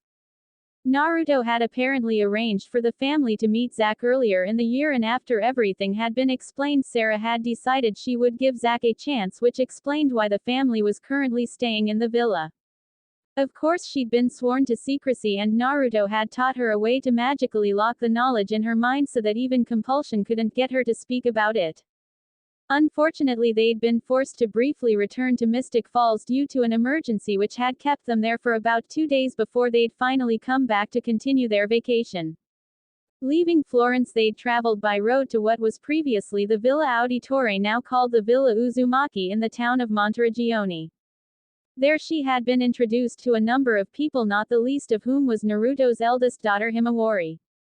She was a daddy's girl, and perhaps even the one the term was coined after due to her age. This was a meeting she'd both been looking forward to and dreading in equal measure as Lexi. Prue and Willow had all told her in no uncertain terms that if she truly wanted to join the family, Himawari was the one she'd need to not only convince but impress. Thankfully, the meeting had gone quite well, and somehow she'd managed to get that approval. It was definitely an approval, as the next morning the place had been flooded and she'd got to meet a number of Naruto's other children and grandchildren. Vicky had also stopped by, and while the two of them had never really been close, it had been nice to catch up with her. They'd also been joined by Naruto's mother, who'd taken her true form as Kushina almost as soon as she arrived, and his newest brothers Lucas and Nathan, as well as Nathan's wife Haley. While Naruto had taken the time to get to know his new brothers, she'd found herself quickly bonding with Haley due to their mutual love of music, both of them being singers. As if that hadn't been enough, she'd really fallen for Haley's son James and baby Lily, who was Karen's daughter, both of whom were still only a few weeks old, though she wasn't alone as everyone in the house seemed to fawn over the babies. At the moment she, Haley, Karen and Himawari could be found sitting within a jacuzzi leaving the babies with the boys. "So Bonnie, I have to ask, any thoughts about you giving me any grandchildren soon?" questioned Kushina. "In a few years maybe. Right now I have a seal keeping me from getting pregnant," said Bonnie. "Is that more magic?" questioned Haley. "No, seals are older than magic, think of it like a tattoo," said Kushina. "As for magic, there are potions that can do the job," said Himawari. "But those have to be taken again every month. With the seal I don't have to worry about it for a couple of years," said Bonnie. Meanwhile, on the inside of the villa, another conversation was taking place, this one including Naruto, Lucas and Nathan, who were also watching over the sleeping infants. "I thought my year was hard, honestly I can't even complain anymore," said Nathan, shaking his head in surprise. After getting the babies to sleep, Naruto had been explaining to the two what he'd been up to since the last time they'd seen each other. "Witches, vampires and werewolves. Before I found out about Mom I'd have never believed it," said Lucas. "Well, luckily you two shouldn't have to deal with it at all. Even the supernatural community enjoys sports. Duke and North Carolina are two of the most high-profile basketball colleges around," said Naruto. "Honestly I still can't believe I got in," said Nathan, which was understandable considering he'd always dreamed of playing basketball for Duke. "Also, I bought you guys a house en route of both schools, which should only take 10 minutes at most to drive either way. It's 4 bedrooms, so you'll have more than enough room," said Naruto, surprising both. "Seriously man, you don't have to keep doing this, you've already done more than enough," said Nathan. "This one is a gift for each of you earning your way into college. It's also something I spoke with your moms about before I did it," said Naruto. "Before all that though, Bonnie and I are taking a trip to Los Angeles when we leave here. I want the 4 of you to join us." For Elena Gilbert, the summer had definitely not been one that she was enjoying so far. Though summer hadn't been going long at all, it was still something of a stressful time for her. In truth, she'd spent almost all of her time worried about Stefan and as much time as she could looking for clues on his whereabouts. Damon had also been helping, but according to him none of the usual signs he'd been expecting had popped up. When she wasn't looking for Stefan, however, she was working, as she'd been convinced to take a summer job at the Grill by Jenna and as such was working part-time there. As for Caroline and Matt, both of them were keeping busy. She couldn't really blame them since they'd broken up. It hadn't been bad and they were still friends, but whatever spark had been there before was just gone. Matt was of course busy with the garage, while Caroline was apparently in a more intensive training phase and as such was more often than not completely exhausted. Jeremy was also working, only he was working with Matt at the garage across the street, something he seemed to enjoy. He had definitely needed something to keep him busy this time, especially after he was shot by Sheriff Forbes. She wasn't really sure of the how even now, but at some point the woman had figured out that Damon was a vampire. Unfortunately, she chose the same time he'd had the werewolf venom in his body to act. She and a number of her deputies had moved on the boarding house. At the time Naruto had felt things were secure enough that he could step away for a bit. Damon himself had been asleep when he left. She herself had only just been arriving at the boarding house when she had been grabbed and pulled away by deputies. Whatever had happened inside had woken Damon and he managed to escape before anyone saw him. Jeremy had found Damon in the town square and taken him into the Grill, unknowing about the hunt taking place. One of the deputies had spotted them and the sheriff had raced right over. She didn't know the full details, only that she had arrived and immediately took a shot at Damon and hit Jeremy. Caroline, Bonnie and Alaric had all been outside and run in immediately upon hearing the shot, only to find her crouched over Jeremy with Damon nowhere in sight. Caroline had tried healing him with her blood, only Jeremy had already been gone. Thankfully someone had been able to get in touch with Naruto, who had immediately returned, taken them to the witch burning site, and after removing the bullet proceeded to resurrect him with help of the Bennett witch ancestors and Bonnie. While he could have done it on his own, that he explained that would have resurrected him as a kitsune, and doing this way allowed him to come back as a human. Jeremy was in a coma for a full 2 days before he woke up, much to her relief. At the moment nothing so stress-inducing or worrying was on her mind. Instead she was currently panting, her body doing its best to take in much-needed air as she sat on the steps of her front porch. She had actually just finished her daily run, something she'd started doing with her mom when she was still a little girl, though back then she had skates on when she did it. Today she'd done 2 miles, one out and back, though considering how much her body was aching it was obvious she was more out of shape than she thought. Before she could do more than catch her breath, her phone began ringing. Looking at it from its spot on her armband and seeing who it was, she decided to answer. Hey Care. Hey girl, you're breathing hard, what's wrong? Nothing's wrong. Just finished my run. Finally decided to get that tight ass of yours back in shape then. Well, I needed something to keep me occupied aside from those short shifts at the grill. Anyway, what are you doing? Shopping for the party you're trying to bail on. Well, I never said yes in the first place, retorted Elena. You were never going to, which is why I planned it anyway. Oh, my mom wanted me to talk to you too. Did she find anything? Questioned Elena, her tone turning pensive. Nothing positive, sorry. There were a couple of animal attacks in Memphis, but they were legit. It was worth a shot. Still, I'll call her and say thank you, said the Gilbert girl. Well, you can thank me by wearing something sexy for the party. I'll think about that, said Elena laughing. I'm already shopping. Don't make me get you an outfit to wear. Fine, I'll try to find something. Good. I gotta go, I'll see you in a bit. All right, see you soon. Hanging up the phone with a sigh, Elena absently wondered what Caroline had in store for her. Honestly, she'd wanted to tell her to keep it small, but knew that would just cause the blonde to make the thing even bigger. Standing to her feet, she was soon walking into the house, finding Alaric sitting on the couch with a cup of coffee in hand. After John died and with Jenna back in school, Rick had moved in, and considering his vampire hunting experience, Jenna had thought it was a good idea, even if the two were no longer together. Good morning, greeted the girl. Morning. Breakfast is in the kitchen, said Rick, causing her to perk up. You cooked? Questioned Elena. A little, just a light breakfast, said Rick. Is Jeremy up already? Questioned the girl. He left with Matt about 15 minutes ago. Any news on Stefan? Answered Rick before asking a question of his own. Still nothing. I haven't heard from Damon in a few days though, so we'll see what he digs up, said Elena. Right. Go get yourself cleaned up so you can eat, said the man. Okay, said the girl, turning to make her way to the stairs. Oh, happy birthday, Elena, said the man, getting a half smile from her. Thanks. Meanwhile, the panting figure of Stefan Salvatore could be found standing within a chain-linked cage about 30 feet in diameter and nearly 12 feet in height.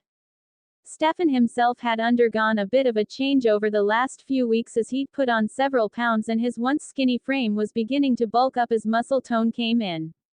Across from him stood several men, shirtless and wearing fighting trunks much as he was. The floor was littered with the bodies of several other figures, none of which were moving.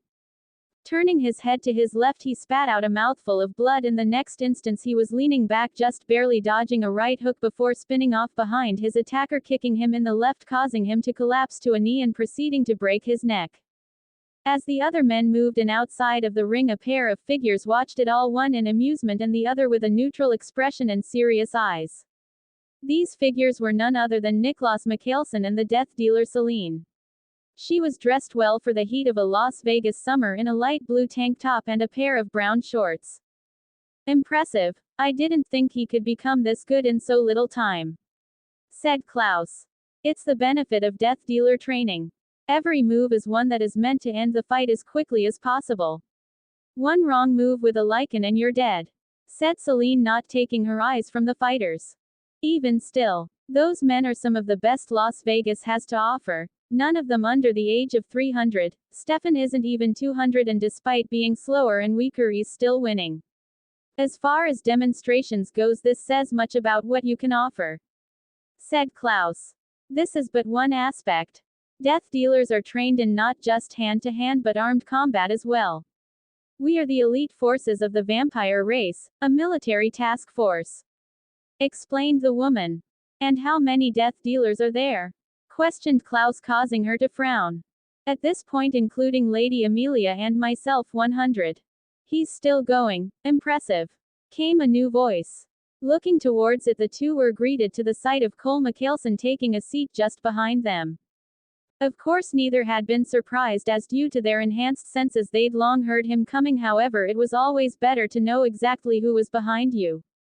Taking the seat beside him was Marcus, the latter of whom had undergone a bit of a change.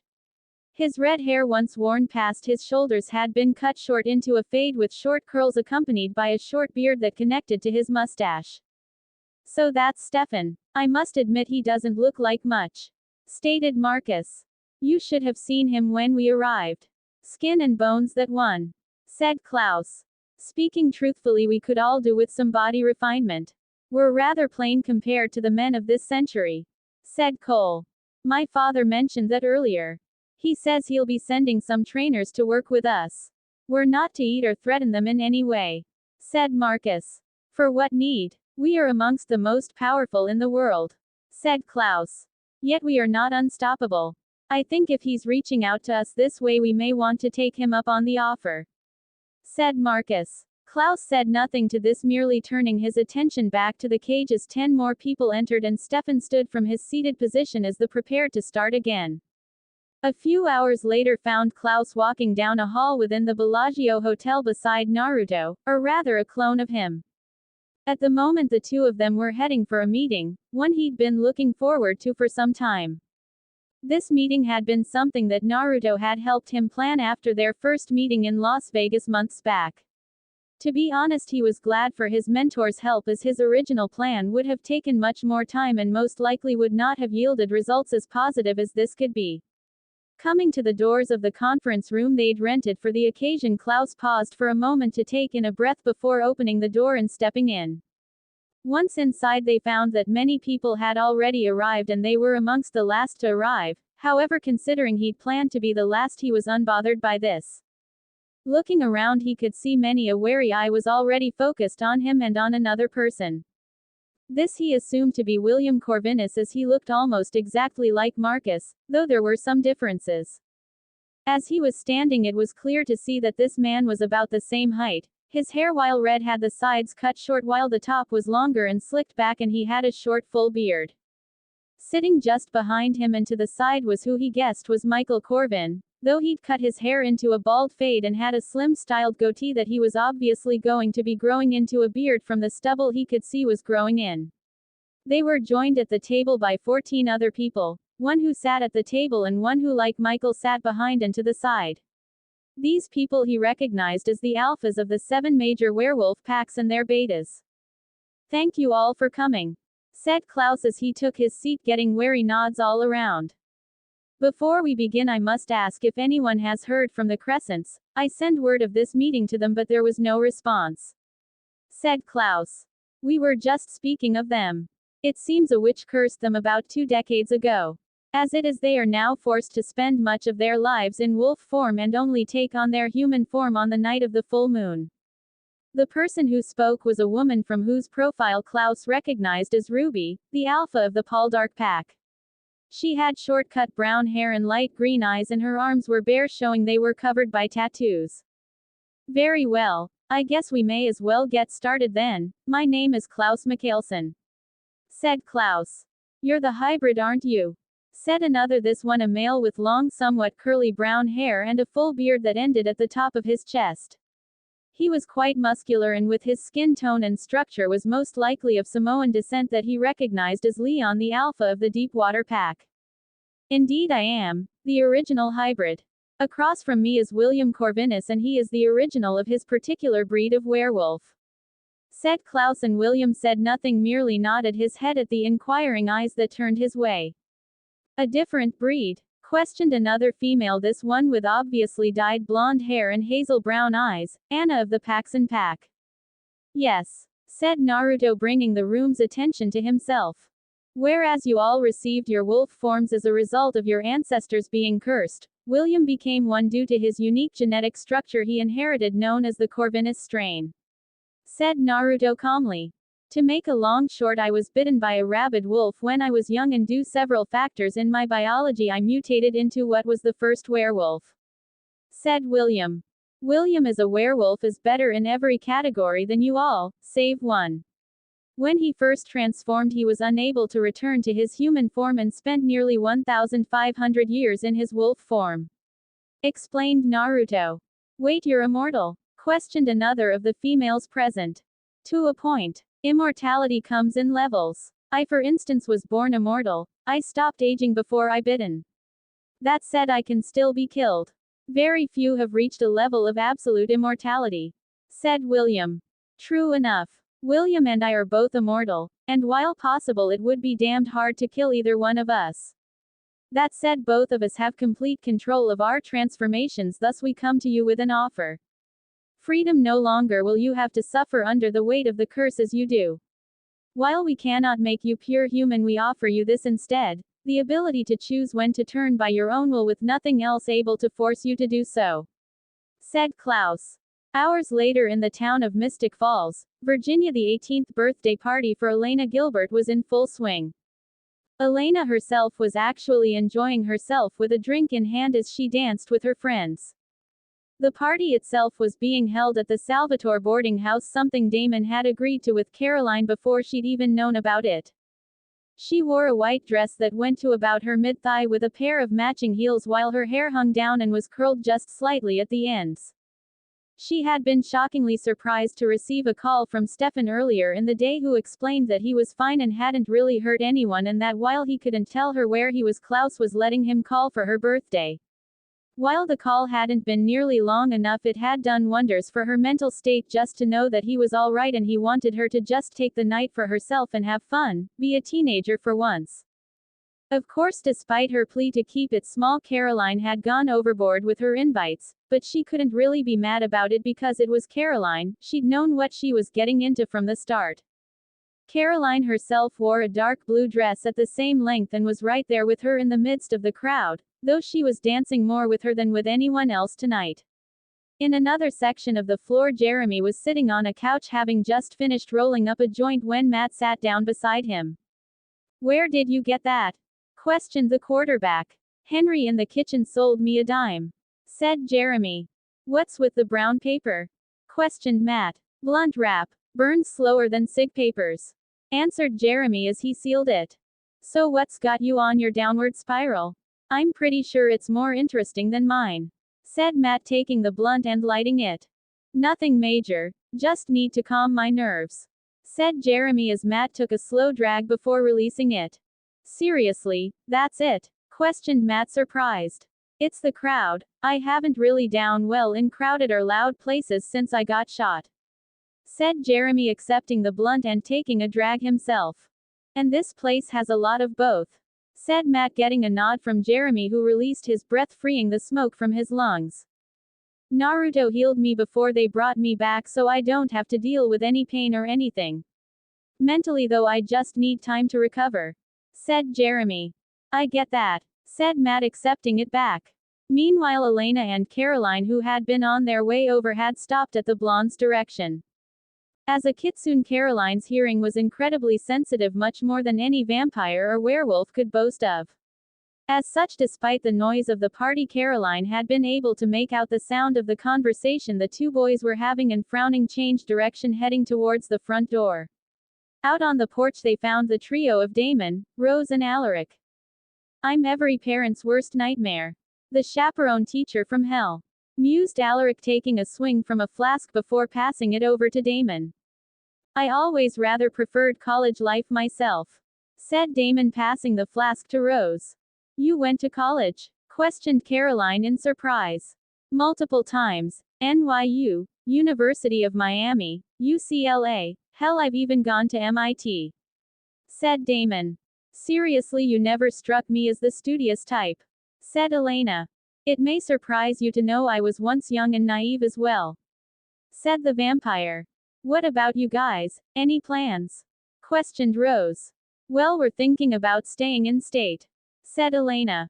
Bonnie's grandmother used to work at Whitmore, somehow she got us all in on discount, said Caroline. Normally I'd say go out of state, but I think an exception can be made in this case, said Rose. Damon said nothing, instead taking a swig of the past flask in order to hide the grimace that came across his face at the mention of that particular state college. I saw the Lockwood boy in there earlier. I'm surprised you invited him, said Rose. I didn't. Apparently he ran into Jeremy and took it as an invitation, said Caroline. He does realize we still want him dead, right? Said Damon. I don't want anyone dead. I'd be happy if he just didn't speak to me, said Caroline. That's because you're a better person than most of us, said Alaric, getting a smile from the girl. Elsewhere, a black limousine could be seen driving down a seemingly deserted road in Cooperstown, New York. Within the rear of the vehicle, Elijah McCalson, his gaze focused on the outside of the vehicle, though little could be seen due to it being the dead of night. Beside him sat his new bride Amelia, though her focus was inside the vehicle, maintaining a conversation with the vehicle's other passengers, these being Rebecca McCalson and Celine. A pair of Escalade trucks, one in front and one behind, escorted the limousine, inside of which were a number of guards, all of them paying close attention to their surroundings. In the time that he'd spent getting to know Amelia before the ceremony, Elijah found a kindred spirit in her. Their similarities went much further than just being meticulous with their appearance. Honor, integrity, and compassion for others were traits they both shared. Along with this, not only was she the personification of nobility, but beneath her veneer of nobility was the heart of a warrior. This was a woman bled, fought and killed for her people, and would do so again with a smile. While theirs was a marriage that had been arranged for the benefits of their respective vampire bloodlines, and thus he could not say that he loved her, he would admit being intrigued by her. They spoke long and often, and the more time they spent together, the more he became enamored with her. He could see himself loving her easily enough, and at his age he was no stranger to it, for he had loved and lost many as had she. Naruto had stated that it was if they had been molded and shaped into a pair of twin swords. Separately, each of them were sharp and deadly enough, but working together they would be something special. Normally he didn't put much stock in the words of someone who wasn't family, yet when the words were said by a genuine god, and more than that, a man he held in high esteem, how could he not accept them? Looking up from his thoughts, he found the group of cars turning into a driveway, passing through a pair of iron gates that closed after the final car passed through. He knew that the drive from the entrance to the mansion itself was a mile, and he made a note to come and check the sights in the daylight. Welcome to Hyde Hall, said Amelia as the cars headed up the driveway. I heard the place had been purchased from the city by a private buyer, but I hadn't considered that vampires owned it, said Elijah. It had fallen into a state of disrepair, so I was able to purchase it in the early 1960s for much less than it was worth, and was able to have it fully restored within 5 years, said Amelia. And everyone lives on this property?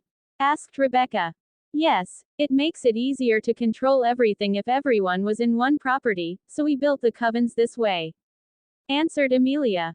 How many do you think will be here tonight? Questioned Elijah. The council and regents will all assuredly be here. Along with them will come those in the high ranks and the aristocrats, assuredly, along with the survivors from the old world coven that were already here, and those that have made their way over since we've been gone, said Amelia. Then Elijah should fit in perfectly, said Rebecca. And how do you think you will fare? Questioned Amelia.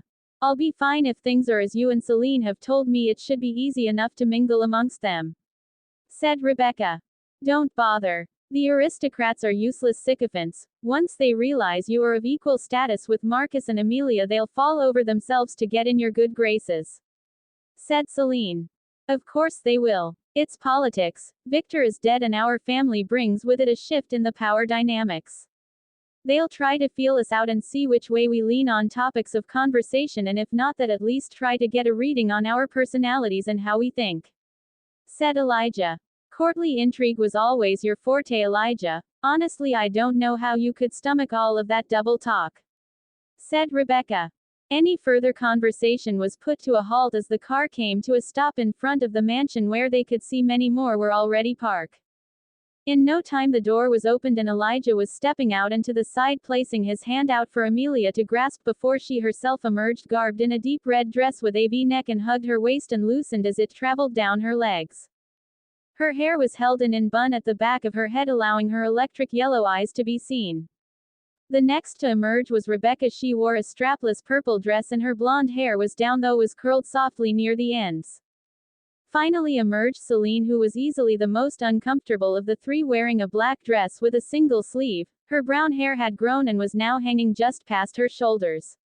As the door closed behind Celine, a new figure approached to inform them that everyone was gathered and Elijah took a moment to mentally steel himself before they were led inside. He had a feeling this may be a long night. Chapter 16. The energy inside of the club was electric. Though dark, it was lit by overhead strobe lights that cycled between bright purple, blue, green, red and a myriad of other colors. On the floor people danced to tunes ranging from pop, to rock to hip-hop or techno that seemed to switch with no discernible order but served to only hype up the atmosphere. The club was called Valhalla and was something of an urban legend in Vegas, a place known only to the city's residents and select few out-of-towners.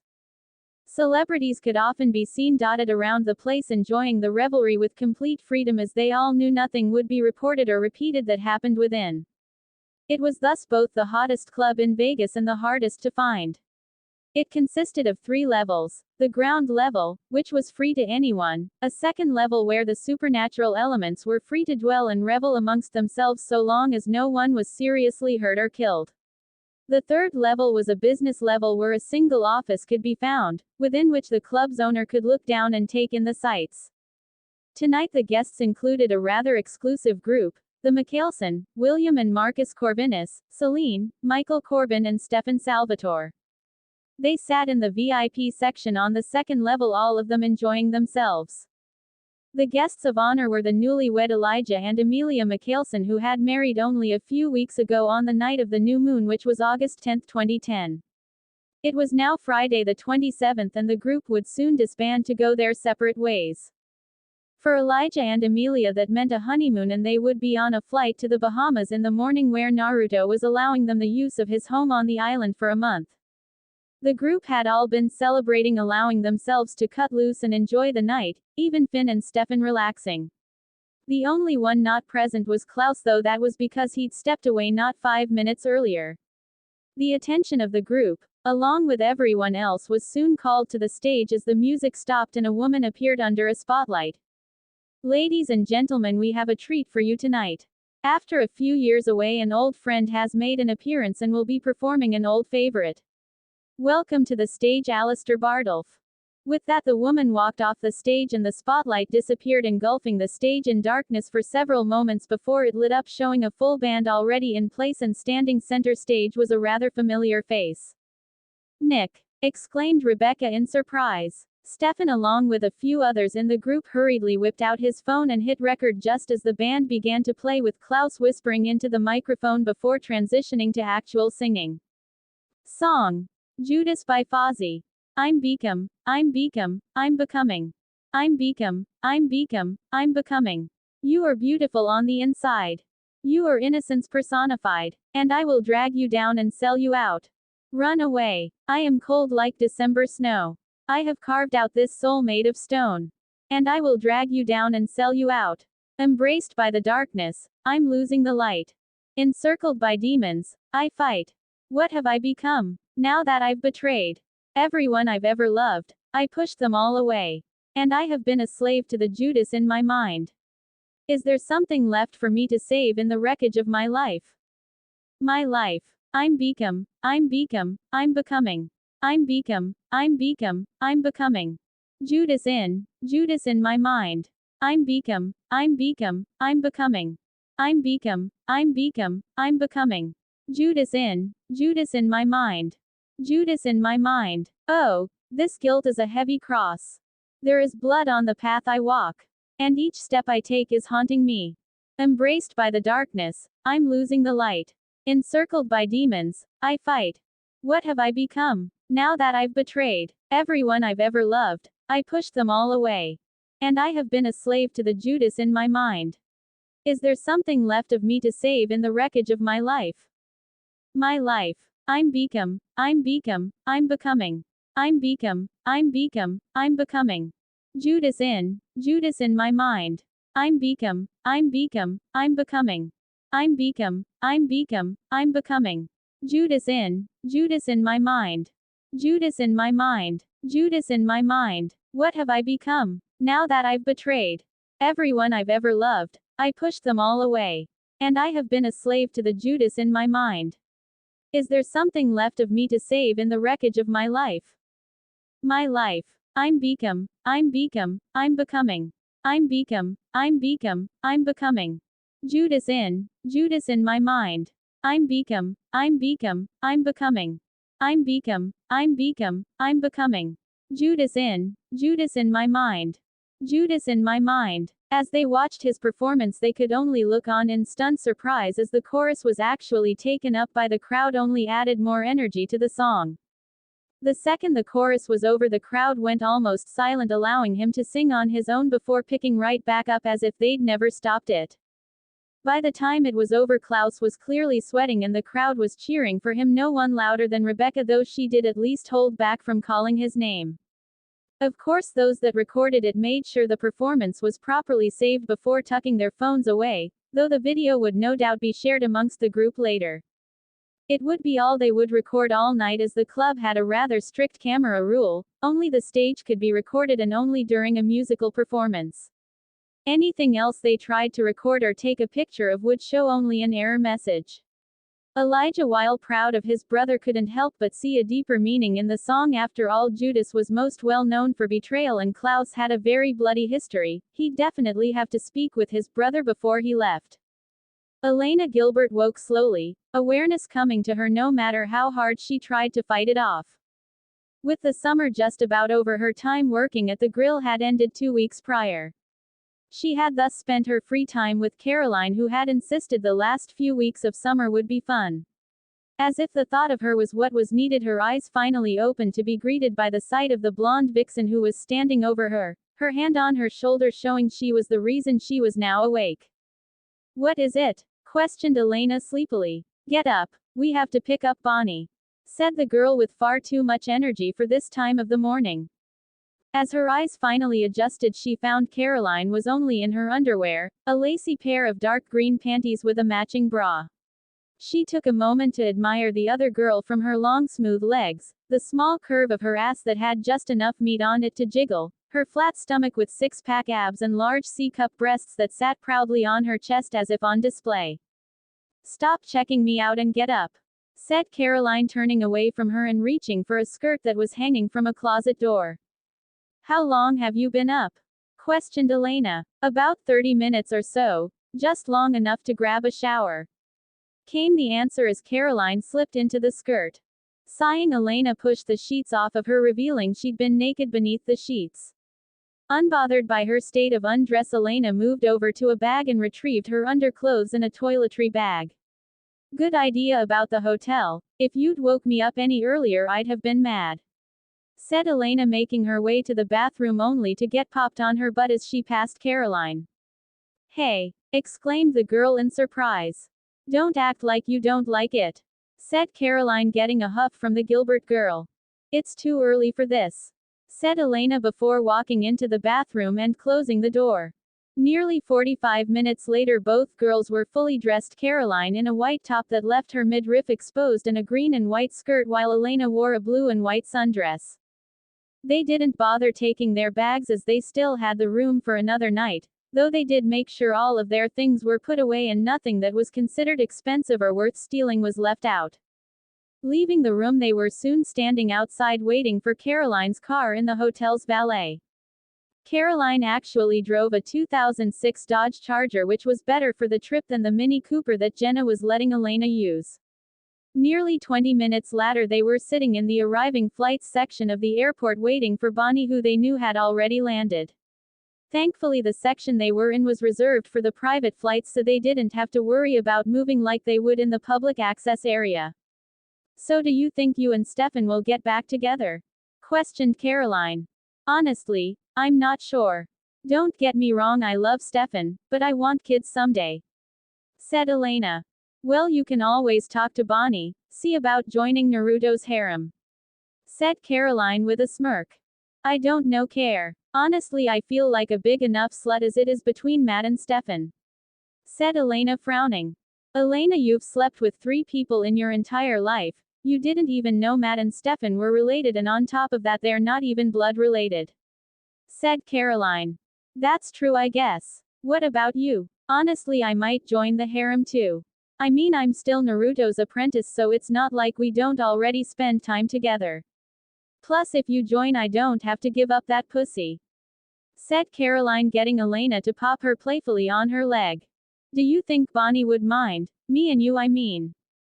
Bonnie spent the summer traveling the world and getting fucked in exotic locations. We already know she's been with a girl or will be with one soon enough.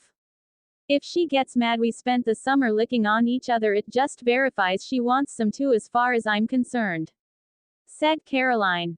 Any further discussion around that subject was halted as they saw Bonnie emerge from the gate. Popping the trunk, the 2 girls got out from the car to greet the third of their trio.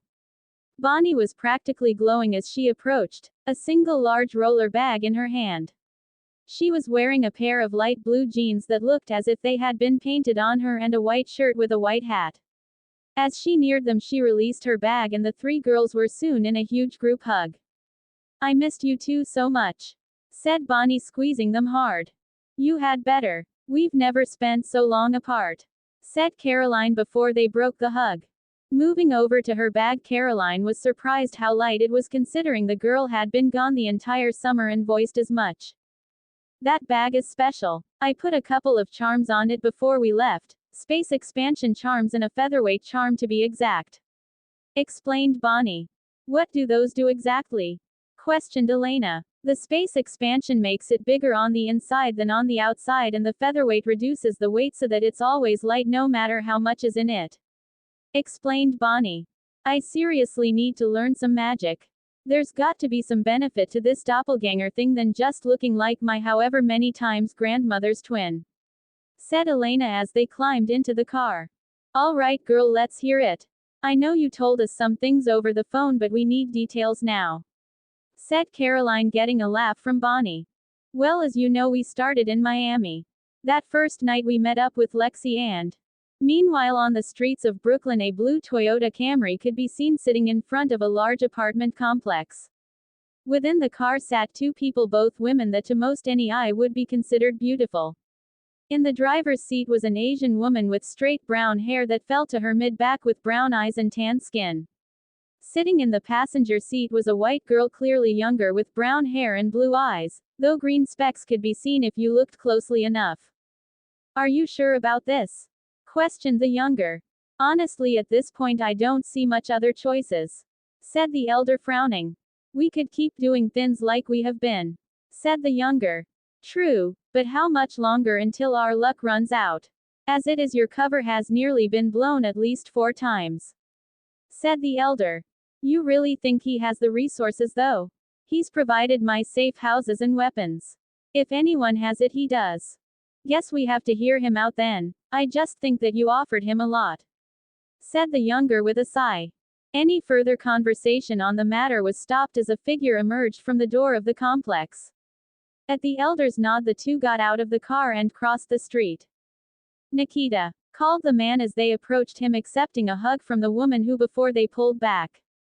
Naruto, this is Alex, the girl I told you about, said the newly named Nikita as she introduced the younger woman. So this is the mysterious protege of yours, said Naruto as he accepted a handshake from Alex.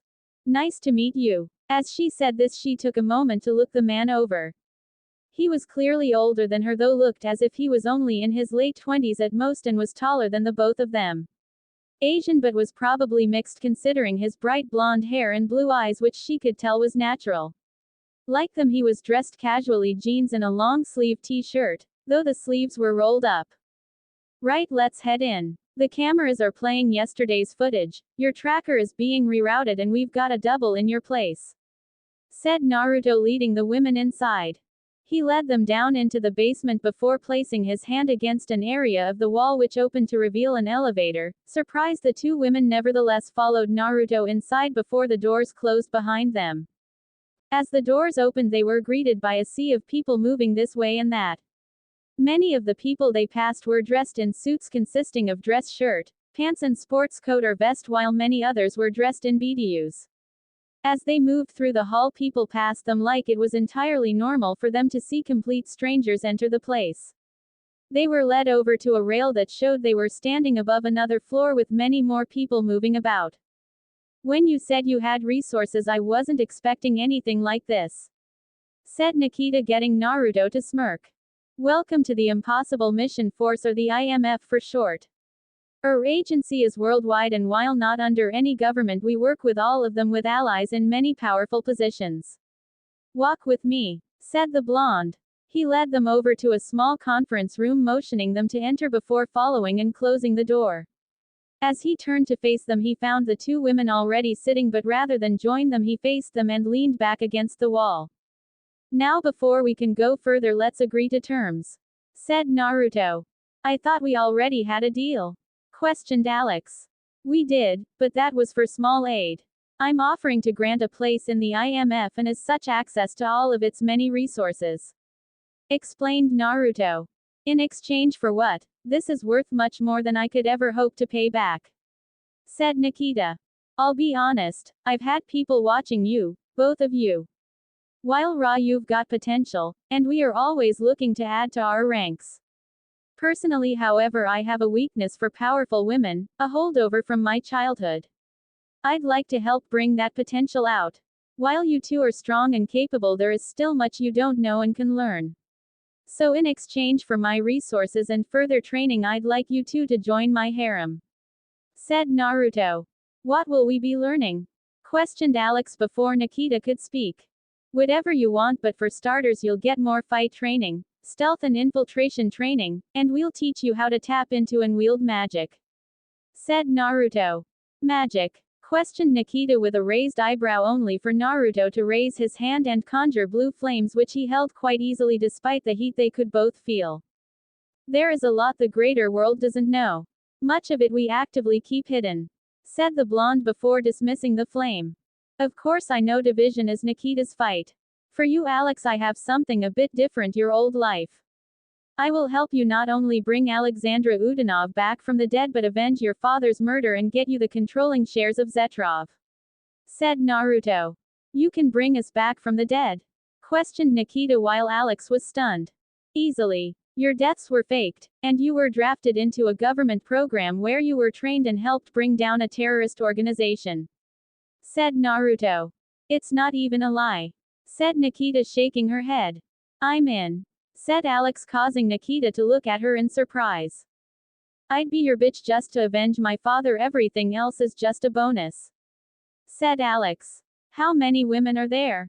Questioned Nikita. As of now 8, 3 of which you'll meet today, said Naruto, getting Nikita to sigh. Fine. Looks like you've got yourself a pair of harem girls, said Nikita. Good, I thought you'd agree. Now come, there's a lot you two need to see. At that, the two women shared a look before standing and walking out of the now opened door. Exiting after them, Naruto was greeted to the sight of a young woman, Latina with dyed blonde hair, who wore a green pencil skirt and a white dress shirt. Tris, a moment, called Naruto, causing her to stop and come towards them. Lord Naruto, how can I help you? Questioned the woman. I have a pair of new hires that will be joining the orientation group meeting. They're last minute, but I'd like them added to Faith's group, said Naruto. No problem. Ladies, if you step over here, I just need to get your pictures for your ids, said the woman. Nikita was the first to do so, stepping over just in front of the blank wall, allowing her to take the picture with her phone. An action Alex soon repeated. Send their pictures up to Deputy Director Bristow, please, they'll be working under him, said Naruto. Of course, sir. Welcome aboard, ladies, said Tris before walking off. Tris is the director's personal assistant. She'll have you sorted out before your orientation starts. You both already have files here. You'll need to verify the information, of course, but you'll be set. With that, he led the two down the hall and into another elevator. They rode this down for what felt like 3 minutes before it opened up and they were greeted by the sight of another office, though this one full of cubicles. He led them over to an office where they could see two people already inside, one male, one female, but they were granted entrance immediately. "Good morning. Hope I'm not interrupting much," said Naruto as he entered ahead of the two women. "No, just brought him breakfast. You know how he can get," said the woman who'd already been inside. "Ladies, this is Deputy Director Jack Bristow. He's in charge of covert ops. This here is his daughter Sydney, the special agent in charge of covert affairs. Jack, this is Nikita Mears and Alex Winslow," said the man raising from behind the desk to greet them. "I've been keeping track of the division case for a while now. Our man inside has said good things about both of you," said Jack. "Man inside?" questioned Nikita, frowning. "Yes, he's been keeping watch over Alex, making sure she didn't blow cover," answered Sydney, shocking both women. "I wanted to bring you both in immediately. Jack, however, wanted to see what you could do on your own. Needless to say, you passed," said Naruto. "I've been in this line of work for over 40 years, it's hard to impress me. You two, however, did so," said Jack. At this, Alex shot a look over to Naruto, who nodded, something which did not go unnoticed by the more experienced spies, though also wasn't hidden. "Well, in the interest of full disclosure, my real name is Alexandra Udinov. I am the daughter of Nikolai Udinov," said Alex. "Udinov as in the Russian oligarchy?" questioned Sydney in surprise. "How did we not know this?" questioned Jack. "The Udinov assassination was a division hit. I was on site and made sure Alex escaped. It was an inside job though, so I only trusted one person with her. No one else saw her, so she was considered missing and presumed dead when she never came forward," explained Nikita.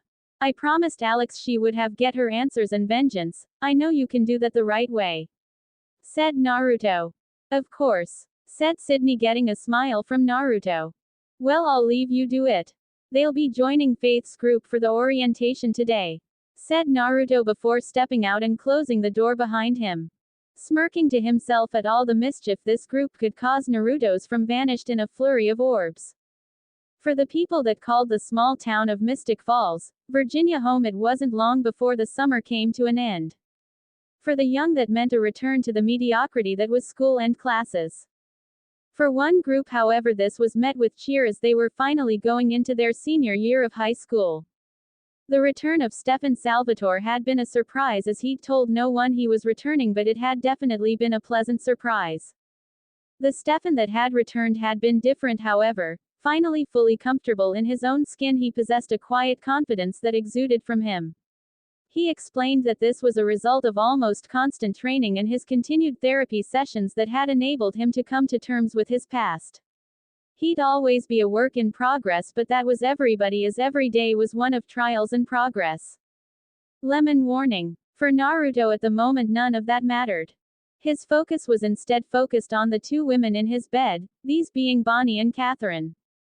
Both were naked and all three of them were covered in sheen of sweat. Bonnie's legs were over his shoulders while he drove into her heart, and Catherine rode her face, a position Bonnie had quite a bit of practice with over the summer. Catherine shuddered as she felt Bonnie's tongue digging into her depths, retrieving the load that Naruto had deposited there, as she felt another orgasm roll through her. As Catherine rolled over to the side, it freed Bonnie's mouth, allowing her moans to spill forth into the room before she released a scream of pure pleasure as her own orgasm hit and she felt Naruto release his load into her. Pulling out of Bonnie, he'd only barely cleared the air before Catherine was taking him in her mouth and before long into her throat. Grabbing her by the back of her head, he proceeded to slam himself down her throat repeatedly as she gagged around him. Looking into her eyes, he could see tears welling up, which only made him go harder on her for nearly another minute before he pulled out of her throat completely, his shaft absolutely covered in her saliva with strands connected to her mouth before they broke and fell to join the mess on her chin and face. He laughed, seeing her eyes glazed over with lust, a look he knew quite well, which basically meant she wasn't even thinking at this point. "Bend over for me and eat Bonnie's pussy." Without a word, Catherine eagerly did as bid, shuffling over the bed and placing herself between Bonnie's still spread legs. Once she was in the desired position, her head ducked down and immediately attacked the leaking cunt in front of her. At the contact, Bonnie jolted out of her daze before she began moaning again, which only increased as he lined himself up and thrust into Catherine to the hilt in a single go. "Bonnie, grab her hair," said Naruto, with Bonnie immediately doing so, gathering the long curly hair behind her head and holding it in place with one hand. Almost as soon as she finished, she realized why he wanted her to do it.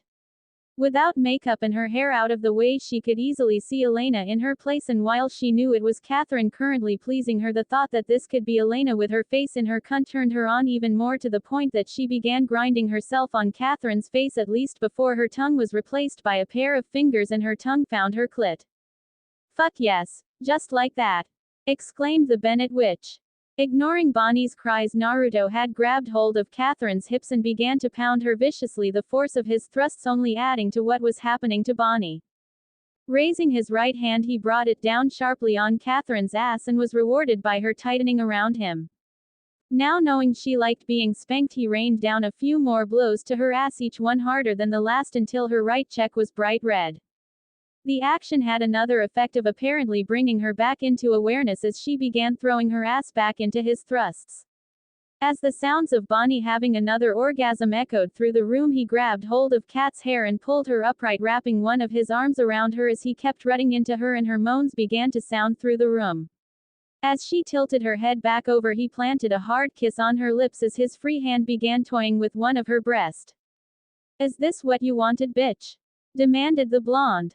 "Yes, baby, yes," exclaimed the vampire. "Whose pussy is this?" "Yours." "It's your pussy. Whose bitch are you?" "Yours." "I'm your bitch. I'm your slut. I'm your whore. I'm whatever you want, just keep fucking me," exclaimed Catherine, not seeing Bonnie's wide eyes at what was happening. "I'm going to mark you. Then I'm going to turn you. Then I'm going to put another baby in you. Is that what you want?" said the blonde, causing her to shudder. "Yes. Claim me, turn me, breed me, breed me, breed me." Her scream was caused by a massive orgasm as Naruto's fangs emerged and he bit into her neck. She came so hard that she began to shake as she began squirting before finally she collapsed as if her strings had been cut, completely unconscious. "Damn, babe," said Bonnie, getting off the bed and moving to join him at the foot of the bed. Looking to the unconscious vampire, she could see Naruto's cum leaking out of her and had to resist the urge to eat it out of her. "Lemon end. I told you I could fuck her unconscious," said Naruto before kissing her softly. Grabbing hold of his shaft, she found that he was finally softening. Breaking the kiss, Bonnie went down to her knees before she began to slide her tongue along his shaft until he was clean of all the fluids that had been coating him, and she backed up. "Can you take Catherine to the house? I'll join you once I clean this place up a bit," said Naruto. Nodding, Bonnie moved over to her clothes and pulled her sling ring from one of the pockets of her jeans and sliding it on. In no time at all, she had a fully formed portal stable in the room that entered directly into her room. Throwing her clothes through the portal, she made a motion with her hands and Catherine began floating before she guided her through the portal. "I'll put her in the guest room. Don't take too long," said Bonnie as she began moving through herself. Naruto took a moment to take her in from behind, smirking at the colored tattoo of a fox on the back of her left shoulder and the number 9 on her right butt cheek. As the portal collapsed behind her, he turned to face his room and after putting on a pair of basketball shorts proceeded to strip the bed before turning on the ceiling fan and opening the window slightly. The sheets he quickly took out of his room and after a quick trip to the laundry room had them loaded into the washing machine. He created a clone for the sole purpose of tossing them into the dryer before he vanished in a flurry of orbs. When she awoke, Catherine felt a number of sensations that she'd all but forgotten. The most shocking being the beating of her heart, which stunned her.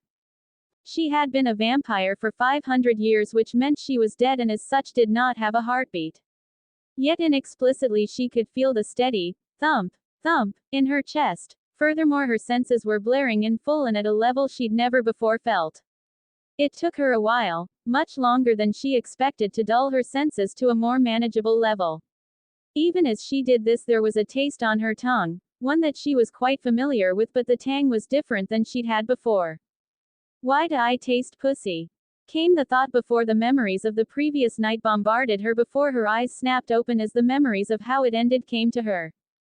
Scrambling from the bed she nearly fell over as her balance was off but managed to steady herself. Grabbing hold of the nearby dresser she was able to help support her legs which were still incredibly weak. A gasp behind her had her head snapping around only for her to sway and nearly fall yet again before she steadied herself. Bonnie. She cut herself off abruptly as she realized how bad she sounded. Bonnie made her way over and held out a glass of water which she accepted and gulped down eagerly. Before she could even think to speak, the glass was replaced with a blood bag which she drained even quicker than the water. Once it was done she handed it off. The pain she'd been trying to ignore began to die down. Turning her attention back to Bonnie she saw a strange look on her face that had her raising an eyebrow. I know I lost control last night, but there's no reason to look as if you've never seen me before, said Catherine, snapping Bonnie out of whatever thoughts she'd been having. Can you stand? I think you should see what I am, said Bonnie, causing her to frown.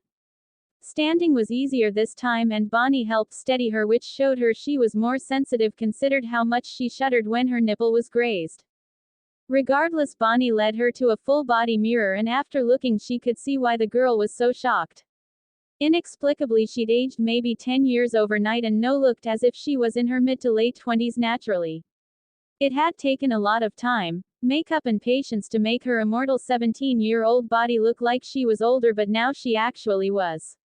There was a shine to her hair now that previously had taken a lot of product to bring out, and my tits are bigger. Seriously, you have fox ears on top of your head and that's what you noticed? Questioned Bonnie. Catherine blushed at that, but she honestly couldn't help it. She'd made do off of her body for 5 centuries and a difference like that was noticeable. Turning her eyes away from her tits, which had to have grown a whole cup size, she looked at her head and sure enough she had a pair of brown fox ears on her head while her old human ears had disappeared. Her eyes were now a golden brown with a slit forming the pupils. Your ass has gotten bigger too, said Bonnie. Curious at that she turned to see a side profile and found that while not huge by any stretch there was definitely a bit more meat on those cheeks. Her attention however was soon taken by the fluffy brown tail which seemed to sway as if it had a mind of its own. Bonnie reached her right hand out and stroked, causing her to shudder and moan, which made her snatch her hand back. Sorry, said the witch, her dark skin hiding her blush. Anyway, Caroline is on her way. She'll show you some things about this new body of yours, said Bonnie after a few moments of silence. Where's Naruto? Questioned the newly made kitsune. He had a meeting this morning. Meanwhile, Naruto could be found in Charlotte, North Carolina, walking through a cemetery. With him were Klaus, Cole, Rebecca and Finn. He'd picked them all up from Vegas and orbed them here. So what's so important that we had to come here? Questioned Cole lightly. A task that needs to be accomplished, said Naruto teasingly, getting a cute pout from Rebecca. Klaus knows this already, but about 10 years ago Michael came to Mystic Falls looking for the doppelganger. He instead met the mother of her best friend, who was a fully trained witch and the next in line to become matriarch. She didn't take kindly to either her daughter or the girl who was as good as her niece being threatened. Long story short, she desiccated him and entombed him here, said Naruto, bringing the entire family up short. Initially I was going to have Michael act as the test to your new abilities, but after consulting a few others it was determined that he was too big of a threat to have loose. So instead we're just going to kill him, said Naruto lightly. Kill him? How? Last I checked he was stronger than all of us and it's not like there is any white oak we can use, said Cole hotly. Oh, there are ways. Also, as for white oak, you should know that nature abhors a vacuum, said Naruto, much to the shock of the group. They followed him in something of a daze as he led them to a mausoleum with the name Picket inscribed on it. Approaching the doors, Naruto removed a key from his pocket and unlocked them, allowing them entry. Following him inside, they were greeted to the sight of a stone coffin in the center of the room. Moving over, Naruto rather easily removes the lid of the coffin, revealing that inside was the desiccated form of a vampire, only his head freely visible as the rest of him was bound in chains. At the sight of him, the Michelsons all were taken aback as they were clearly having trouble believing the sight. I can't believe it. He terrorized us for nearly 1,000 years and was dropped by a single witch," said Cole in disbelief. "So how do we kill him?" said Rebecca, getting over her shock. "Seriously, just like that?" questioned Finn in surprise. "Yes, I'd like to get on with my life. The sooner he's dead the better," said Rebecca, sounding bitter. Naruto surprised them by pulling out a pistol from behind his back. Ejecting the clip, he showed them the inside, revealing a row of glowing blue bullets. Ultraviolet ammunition. The Lycans developed these for the war with the Corvinus line vampires. All vampires, no matter the type, have the same weakness to sunlight. Those fancy rings you wear protect you by putting a layer of shielding over your skin. This liquid was irradiated to the same frequency of the ultraviolet rays in the sun, which is what hurts you. For all intents and purposes, you can think of these bullets as contain sunlight. One to the head should do it," said Naruto before handing the gun to Klaus. Accepting the gun, Klaus looked at his siblings, getting immediate nods from Rebecca and Cole, while Finn's was a bit more hesitant. With that done, he pointed the gun, aiming for Michael's head, and pulled the trigger. Immediately there was the crack of a gunshot which rang loudly in the quiet tomb. With his strength surpassing the recoil from the gun, his hand barely even twitched after he fired. They watched as the bullet impacted Michael's head and penetrated it. For several long seconds it was silent before Michael's skin began to glue with an eerie blue light, and the smell of burning flesh came over the room. The blue light spread throughout his body and could be seen as lines formed and patches fell from his skin, exposing the burning insides. Michael's eyes snapped open, and for a horrifying second they thought he'd escape before a pain-filled scream ripped from his throat, his mouth glowing blue before his body crumbled, leaving only ashes in the coffin. Glancing at each other, the siblings would admit that despite lasting for only about 10 seconds, it had felt like much longer while they watched.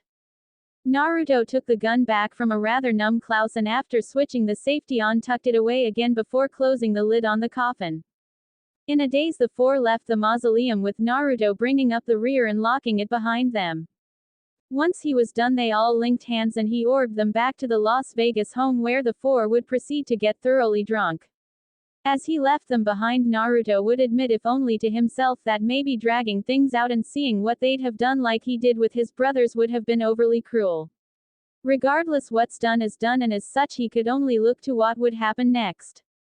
Chapter 17. High school senior year. It was the one year of school that high school students looked forward to. For some it was the year of culmination, especially for athletes who were hoping to move up to the next level. For others it was the time to relax after 3 years of hard work. For one group of students in particular, they were determined that it would be both. Matt Donovan, for instance, knew it to mean one final season to earn a football scholarship. While he had other options, football was his first love and he was chasing that dream.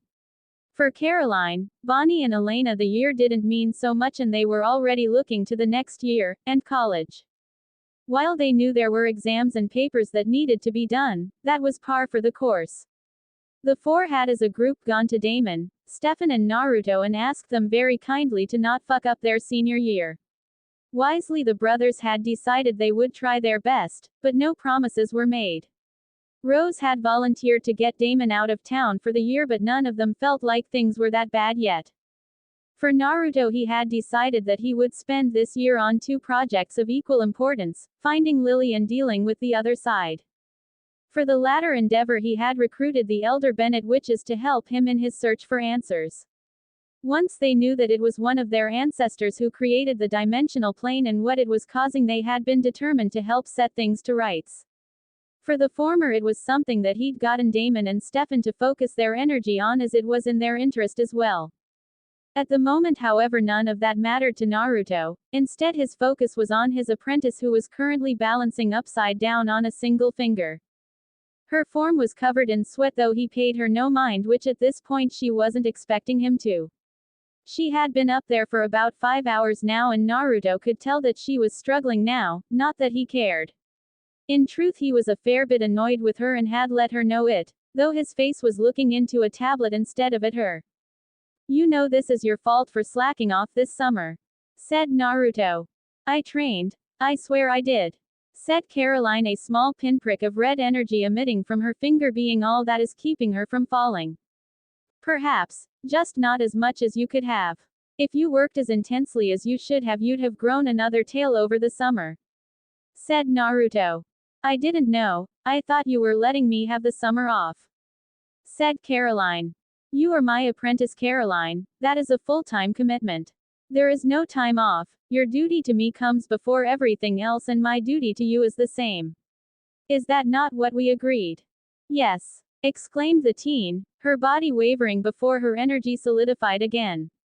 When I left you here this summer, it was in the belief that you were basically a grown woman and did not need me to hold your hand at all times. Do you wish to be treated as a child or an adult? Adult. Very well. We won't need to have this discussion again, will we? No, sir. Good. You can come down. At his word, she nearly collapsed, pitching forward and landing on her back, panting heavily. Take 5 minutes to rest. Then pick up your blade and get to practicing. I want 200 draws followed, each set of swings in equal numbers. Said Naruto, not even looking up from his work.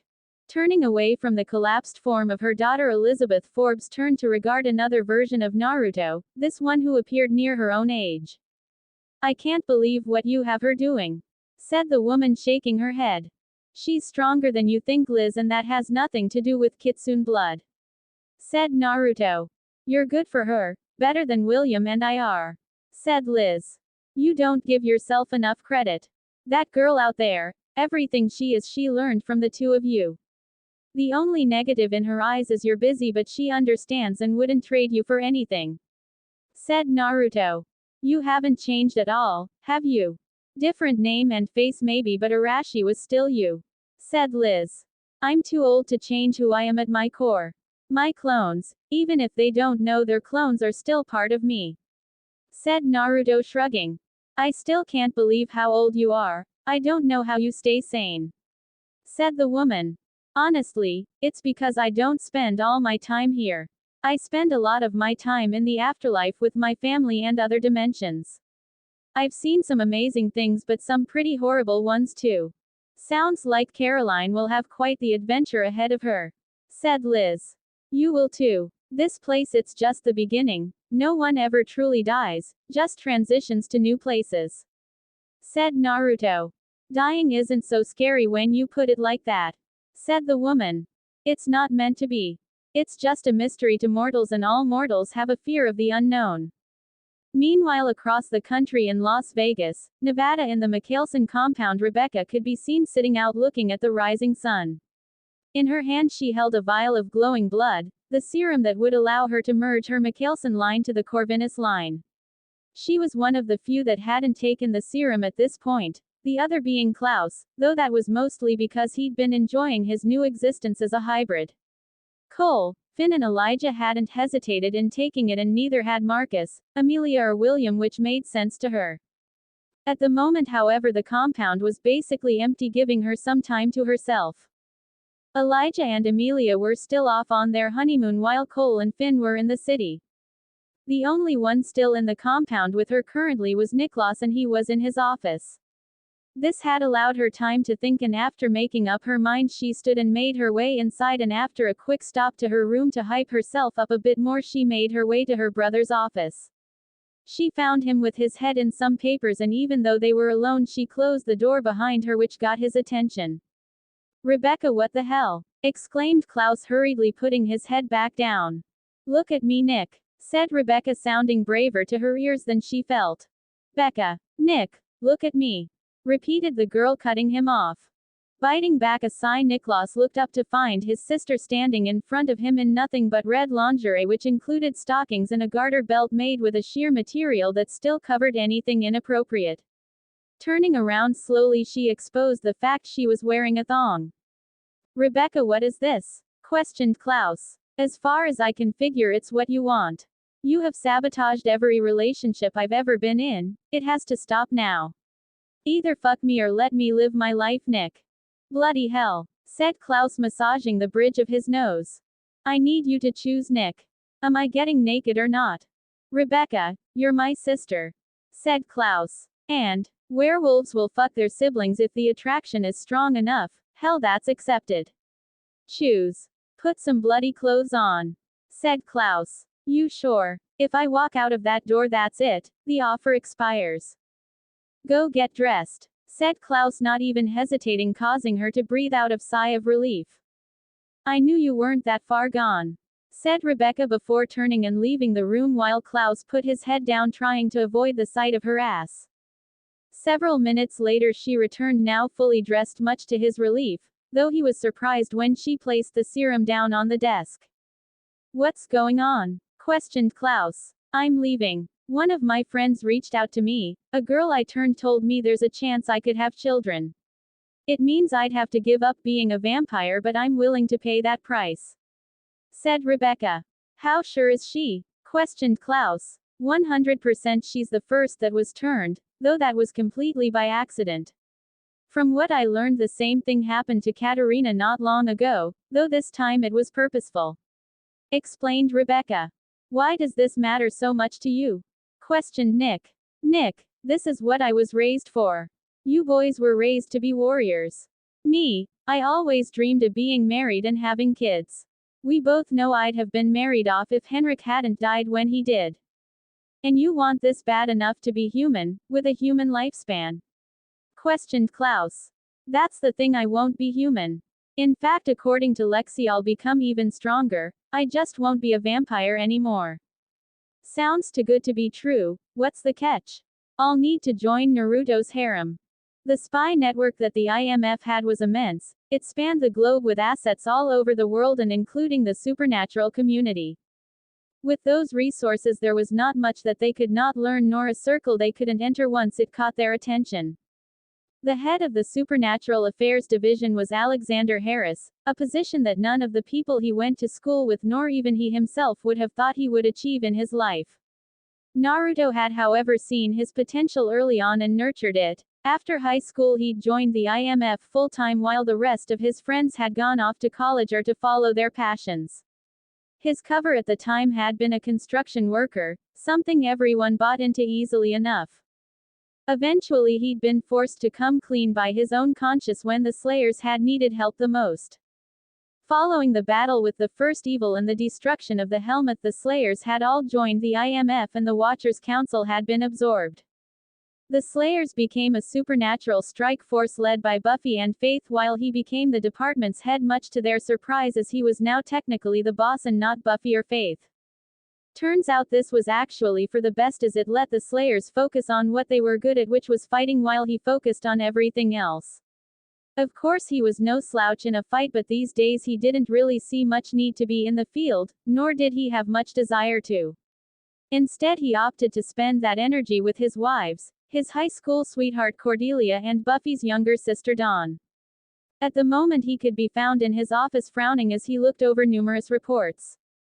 Something had been nagging at him for the last while regarding a report he'd gone over and had prompted him to look deeper. His eyes, normally black, had changed, now red, with 3 comma-like markings surrounding the pupil of each eye. He had noticed a pattern in the reports, and though not meant for this activity, his eyes definitely helped him in this regard. Finally everything came together, and he cursed quite audibly and, fishing out his phone, called Willow to come see him. A few minutes later his longtime best friend entered the room and frowned easily, able to see his unease. What's wrong? Questioned Willow. I know I'm not the biggest history buff, but wasn't there a story about a sect of witches who were so dangerous that there was some kind of curse on them? Questioned Xander. Yeah, the Travelers. The curse prevents them from using traditional magic and from gathering as a tribe. Well, unless I'm missing something, they may have found a way around that, said Xander, causing her eyes to widen. After his time with Caroline wrapped up, Naruto found himself with a bit of free time and decided to check up on another project. In this instance, however, it required him to drive, something he hadn't done much of lately. Of course, as he was going into a new school year, he'd decided to change things up with a new car, or at least a different one. As such, he'd sent the Yenko into storage and had brought out a 1970 Chevrolet Chevelle SS 454, orange with black stripes to go with the black roof, the license plates of which read Kurama. Of course, some work had been done over the years. It had gone from 450 to 900 horsepower. The drive wasn't a long one at all, however it was required as he'd layered a lot of magical protection over his destination, even incorporating magic from other worlds all in an effort to keep it hidden. Within 20 minutes and after passing through several magical checkpoints he was pulling up at his destination, the savageThor estate. The place had been transformed and was far from the ruin it had been just the previous year.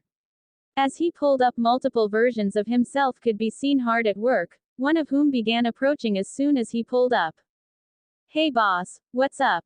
said the clone, who was acting as the foreman, leaning down to the window so they could speak.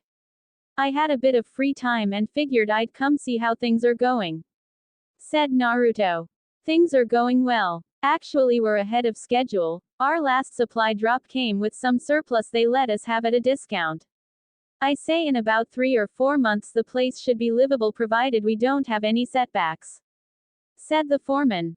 "So long?" questioned Naruto, frowning. "I mean, we could speed it up, but we don't want to use too much magic on the place." One of the boys had the thought that the place could end up semi-sentient that way, said the clone. That actually caused Naruto to blink in surprise. He actually hadn't thought about that, but now that he had, it took a bit of effort to not facepalm. He had forgotten about the quirks that places built by magic could have. Places like Hogwarts, the Sanctum Sanctorum, the House of Mystery and the Tower of Fate came to mind quickly. "Yeah, good idea. The last magic in the construction the better in this case," said the original. "Aside from that, anything else I should know?" questioned the original. "Not right now. The design is finalized already, so no changes obviously. We did carve out an underground area for an extra party room though, just in case, so you'll need to do some extra shopping to fill it up," said the clone. "More shopping?" questioned the original, frowning. "The fun kind. You'll have a list by tonight," said the clone. "I'll take your word for it. I was hoping to do a walkthrough today, but that'll have to wait for another time," said Naruto. "I'll let you know when that time comes," said the clone. "Right. What about the designer?" questioned Naruto. "Well compensated and the memory was locked into his mind and buried. He knows he designed a place, and he knows why he doesn't remember any details," said the clone. "Make sure Hinata and Himawari get the first look," said Naruto. "Got it, boss," said the clone before backing away, allowing the original to pull off. The last few weeks of summer seemed to fly by, and before anyone knew it, September had come around and as such the time to return to school. During that time, Stefan and Elena had a sit down and decided that they wouldn't get back together, mostly because the lives they had would lead them in different directions. In order for their relationship to work, Elena would need to become a vampire, which is something she had no intention of doing. She had brought up him becoming a kitsune, but that was shot down by Stefan, who explained it was too late for that as Naruto had created a serum to combine different vampire breeds and he'd been one of the first to take it. The result of this was that he was stronger and could now have children, but only with a vampire. Of course, neither of them had spoken to Naruto himself regarding the situation, and as such, seeing that they had reached an impasse, they called it quits, agreeing to just be friends. Then with that settled, they had sex, both knowing it would be the last time before they went their separate ways. The school year unofficially started on September 5th, which was a Sunday, though more importantly it was senior prank night. Taking this as the first night of their return to normalcy, Caroline had been all for it, and her excitement had proved infectious for Elena, Bonnie and Matt. Stefan had of course been roped into helping, though Naruto had declined, stating there was no challenge in it for him. Instead, he had decided to stay in that night. After a bit of thought, summoned Hinata along with their 3 youngest to have a movie night. The first week of school seemed to fly by, with both students and staff alike sliding back into their routines with ease. As cheerleaders, the news that Elena and Caroline were both single had seemed to travel across the school like lightning, consequently letting everyone know that Matt and Stefan were on the market as well. For Naruto, he would admit he had begun to enjoy the life of a regular teenager, especially in the modern world, as it was never as stressful as his mortal life. Of course, he wasn't a regular teenager, nor a teenager at all, but that wasn't the point, considering he was currently a high school student and was living that existence. Unlike his classmates, however, he had other things going on with his life and was making moves even as they sat in class, most of which had nothing to do with the supernatural world.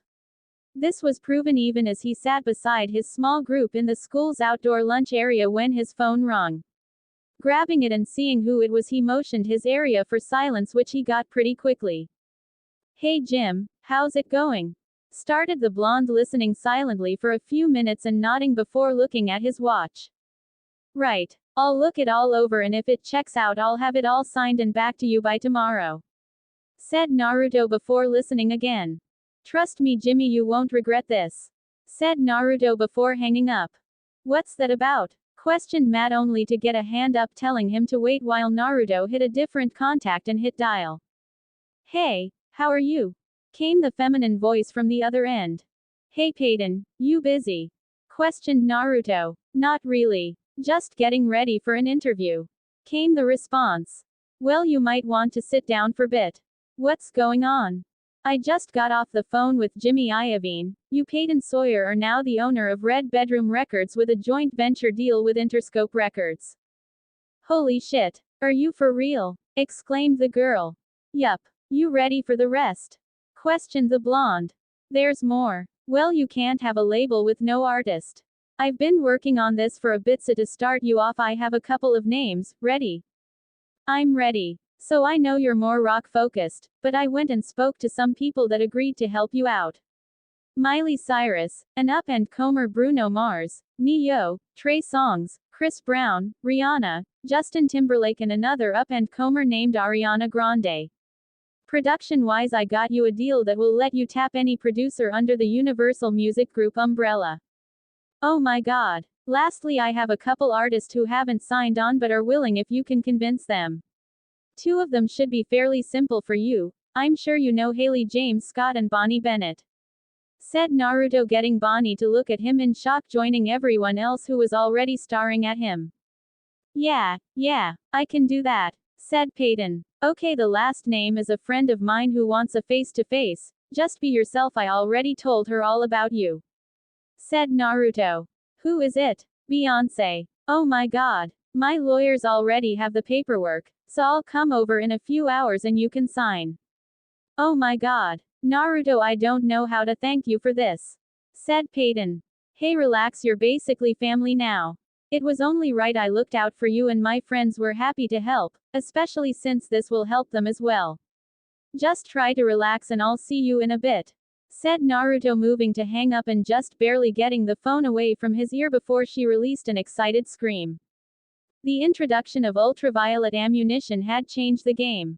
What had before been meant to be a long-term scouting and information gathering assignment had quickly become an assault operation. Led by Buffy and Faith, an IMF strike team composed solely of Slayers hit the Strix stronghold in the British countryside in southeast England, backed up by 2 more strike teams, though these had no Slayers. Whereas before they had been equipped solely with wooden stakes and maybe holy water, those had been replaced by pistols, submachine guns, and even shotguns, among other tools, all of which were loaded with ultraviolet ammunition. When the attack began, the vampires were immediately put on the back foot, as upon breaching, UV grenades were sent in, taking out more than a few vampires in the initial attack. As if that wasn't bad enough, they struck in the middle of the day, leaving the vampires with no choice but to play defense. The teams were a well-oiled machine and worked with military precision as they swept through the castle, leaving dusted vampires in their wake. For the more experienced Slayers, blessed as they were with their heightened abilities, the new weapons made the job almost too easy, especially for Buffy and Faith, not that they would ever give them up. In the end, by the time the teams were done, less than 100 of the vampires had survived, all of whom were gathered in a central area.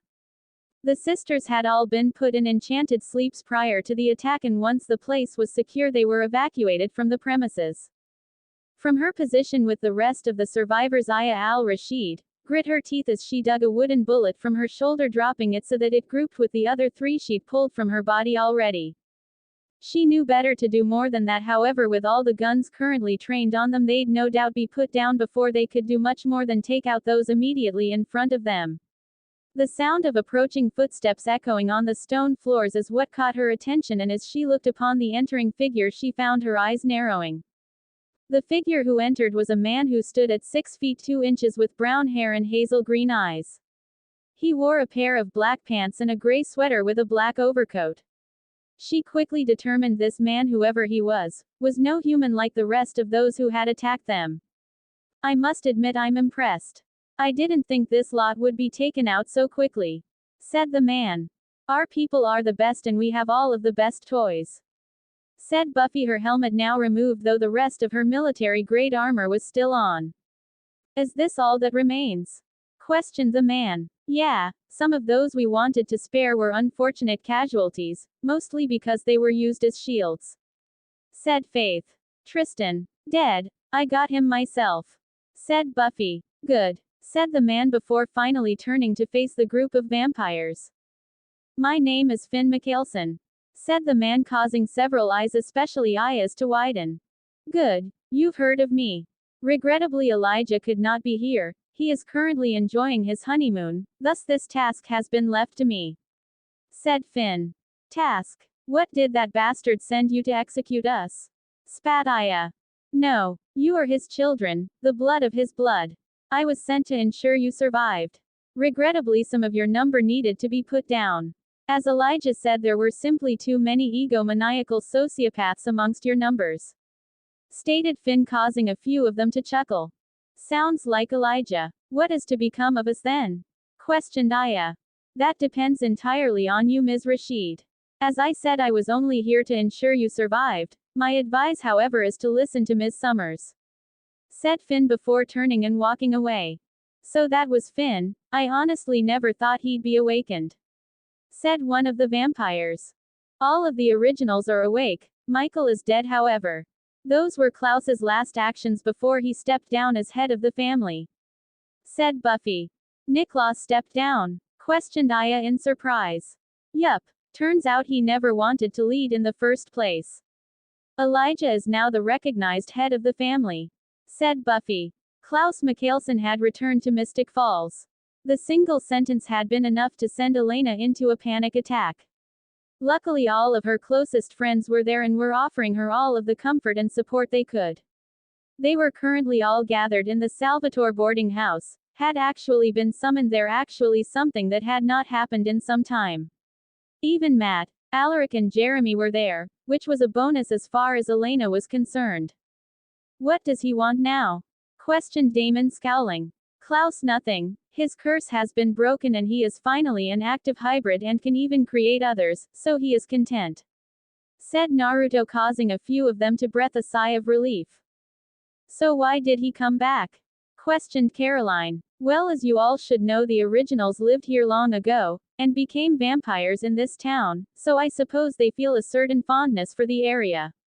However, in this instance he's here in support of Rebecca, said Naruto. Rebecca is here? Questioned Stefan in surprise and not a little dread.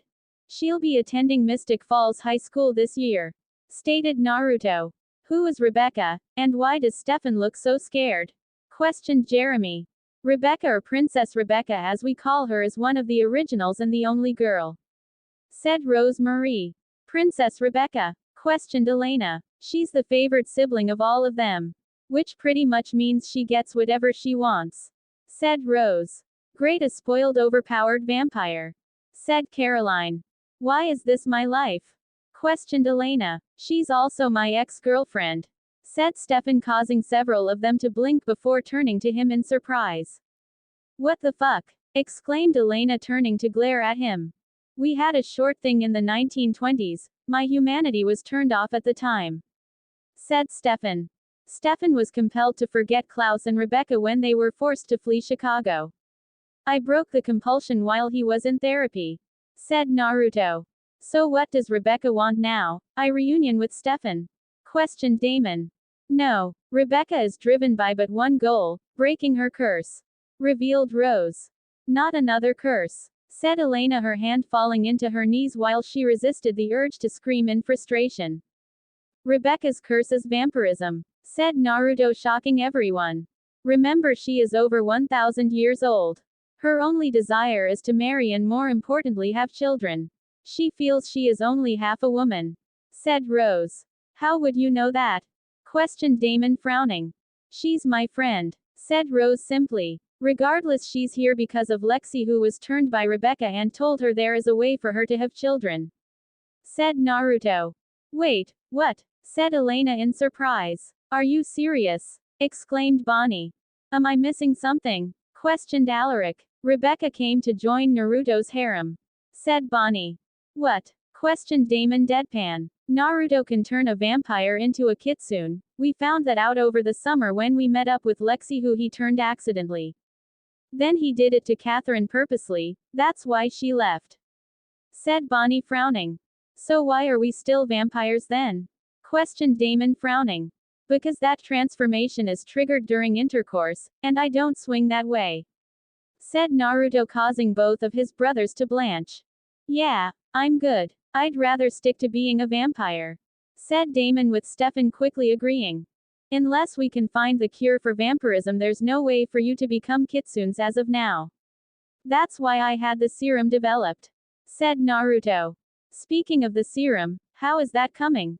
Questioned Damon, causing Naruto to blink. I never gave it to you. Questioned Naruto in surprise.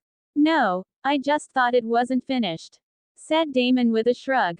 Klaus had me take it over the summer for my training. Said Stefan. Naruto frowned before channeling his power into his right hand and slashing down the air in the space to his right, creating a distortion. Sticking his hand in, he rummaged around for a bit before pulling his hand out holding a scroll while the distortion faded. What the hell was that? Questioned Alaric. Small pocket dimension, basically storage. Said Naruto. Standing up, he moved over to the table in front of Elena, Bonnie and Caroline and proceeded to place it down. Opening it, he bit his thumb and swiped the blood down one of the characters on the scroll, causing a pair of vials to appear in a plume of smoke. Unlike the vials that the Michelsons had received, these were purple instead of red, though they were glowing. Take these, said Naruto, passing one to Damon and one to Stefan. Turning away from them, he looked over the scroll again before once again biting his thumb and swiping the blood across another character, producing a single yellow one that he handed to Rose Marie. Why are they different colors? Questioned Elena. Because there are different levels. The yellow one is basic, it causes the two vampire strains to merge. The second level is the purple one, only a few of these were made. These are for witches who became vampires, it will give them a new connection to magic by creating what's called a core. The final one is the one the originals took, that one is red and has a lot more perks. Explained Naruto. Shrugging, the three vampires downed the potions and had only barely finished them before they slumped into unconsciousness. Seeing this, Naruto made a motion and all three of them were engulfed by orbs and sent to their rooms. So what about Rebecca? Should we be worried? Questioned Jeremy, bringing the conversation back to the original topic. I don't think so. I'll set up a meeting with them and iron out some details. I'll do my best to make sure this doesn't affect your senior year. Said Naruto, getting nods from the seniors.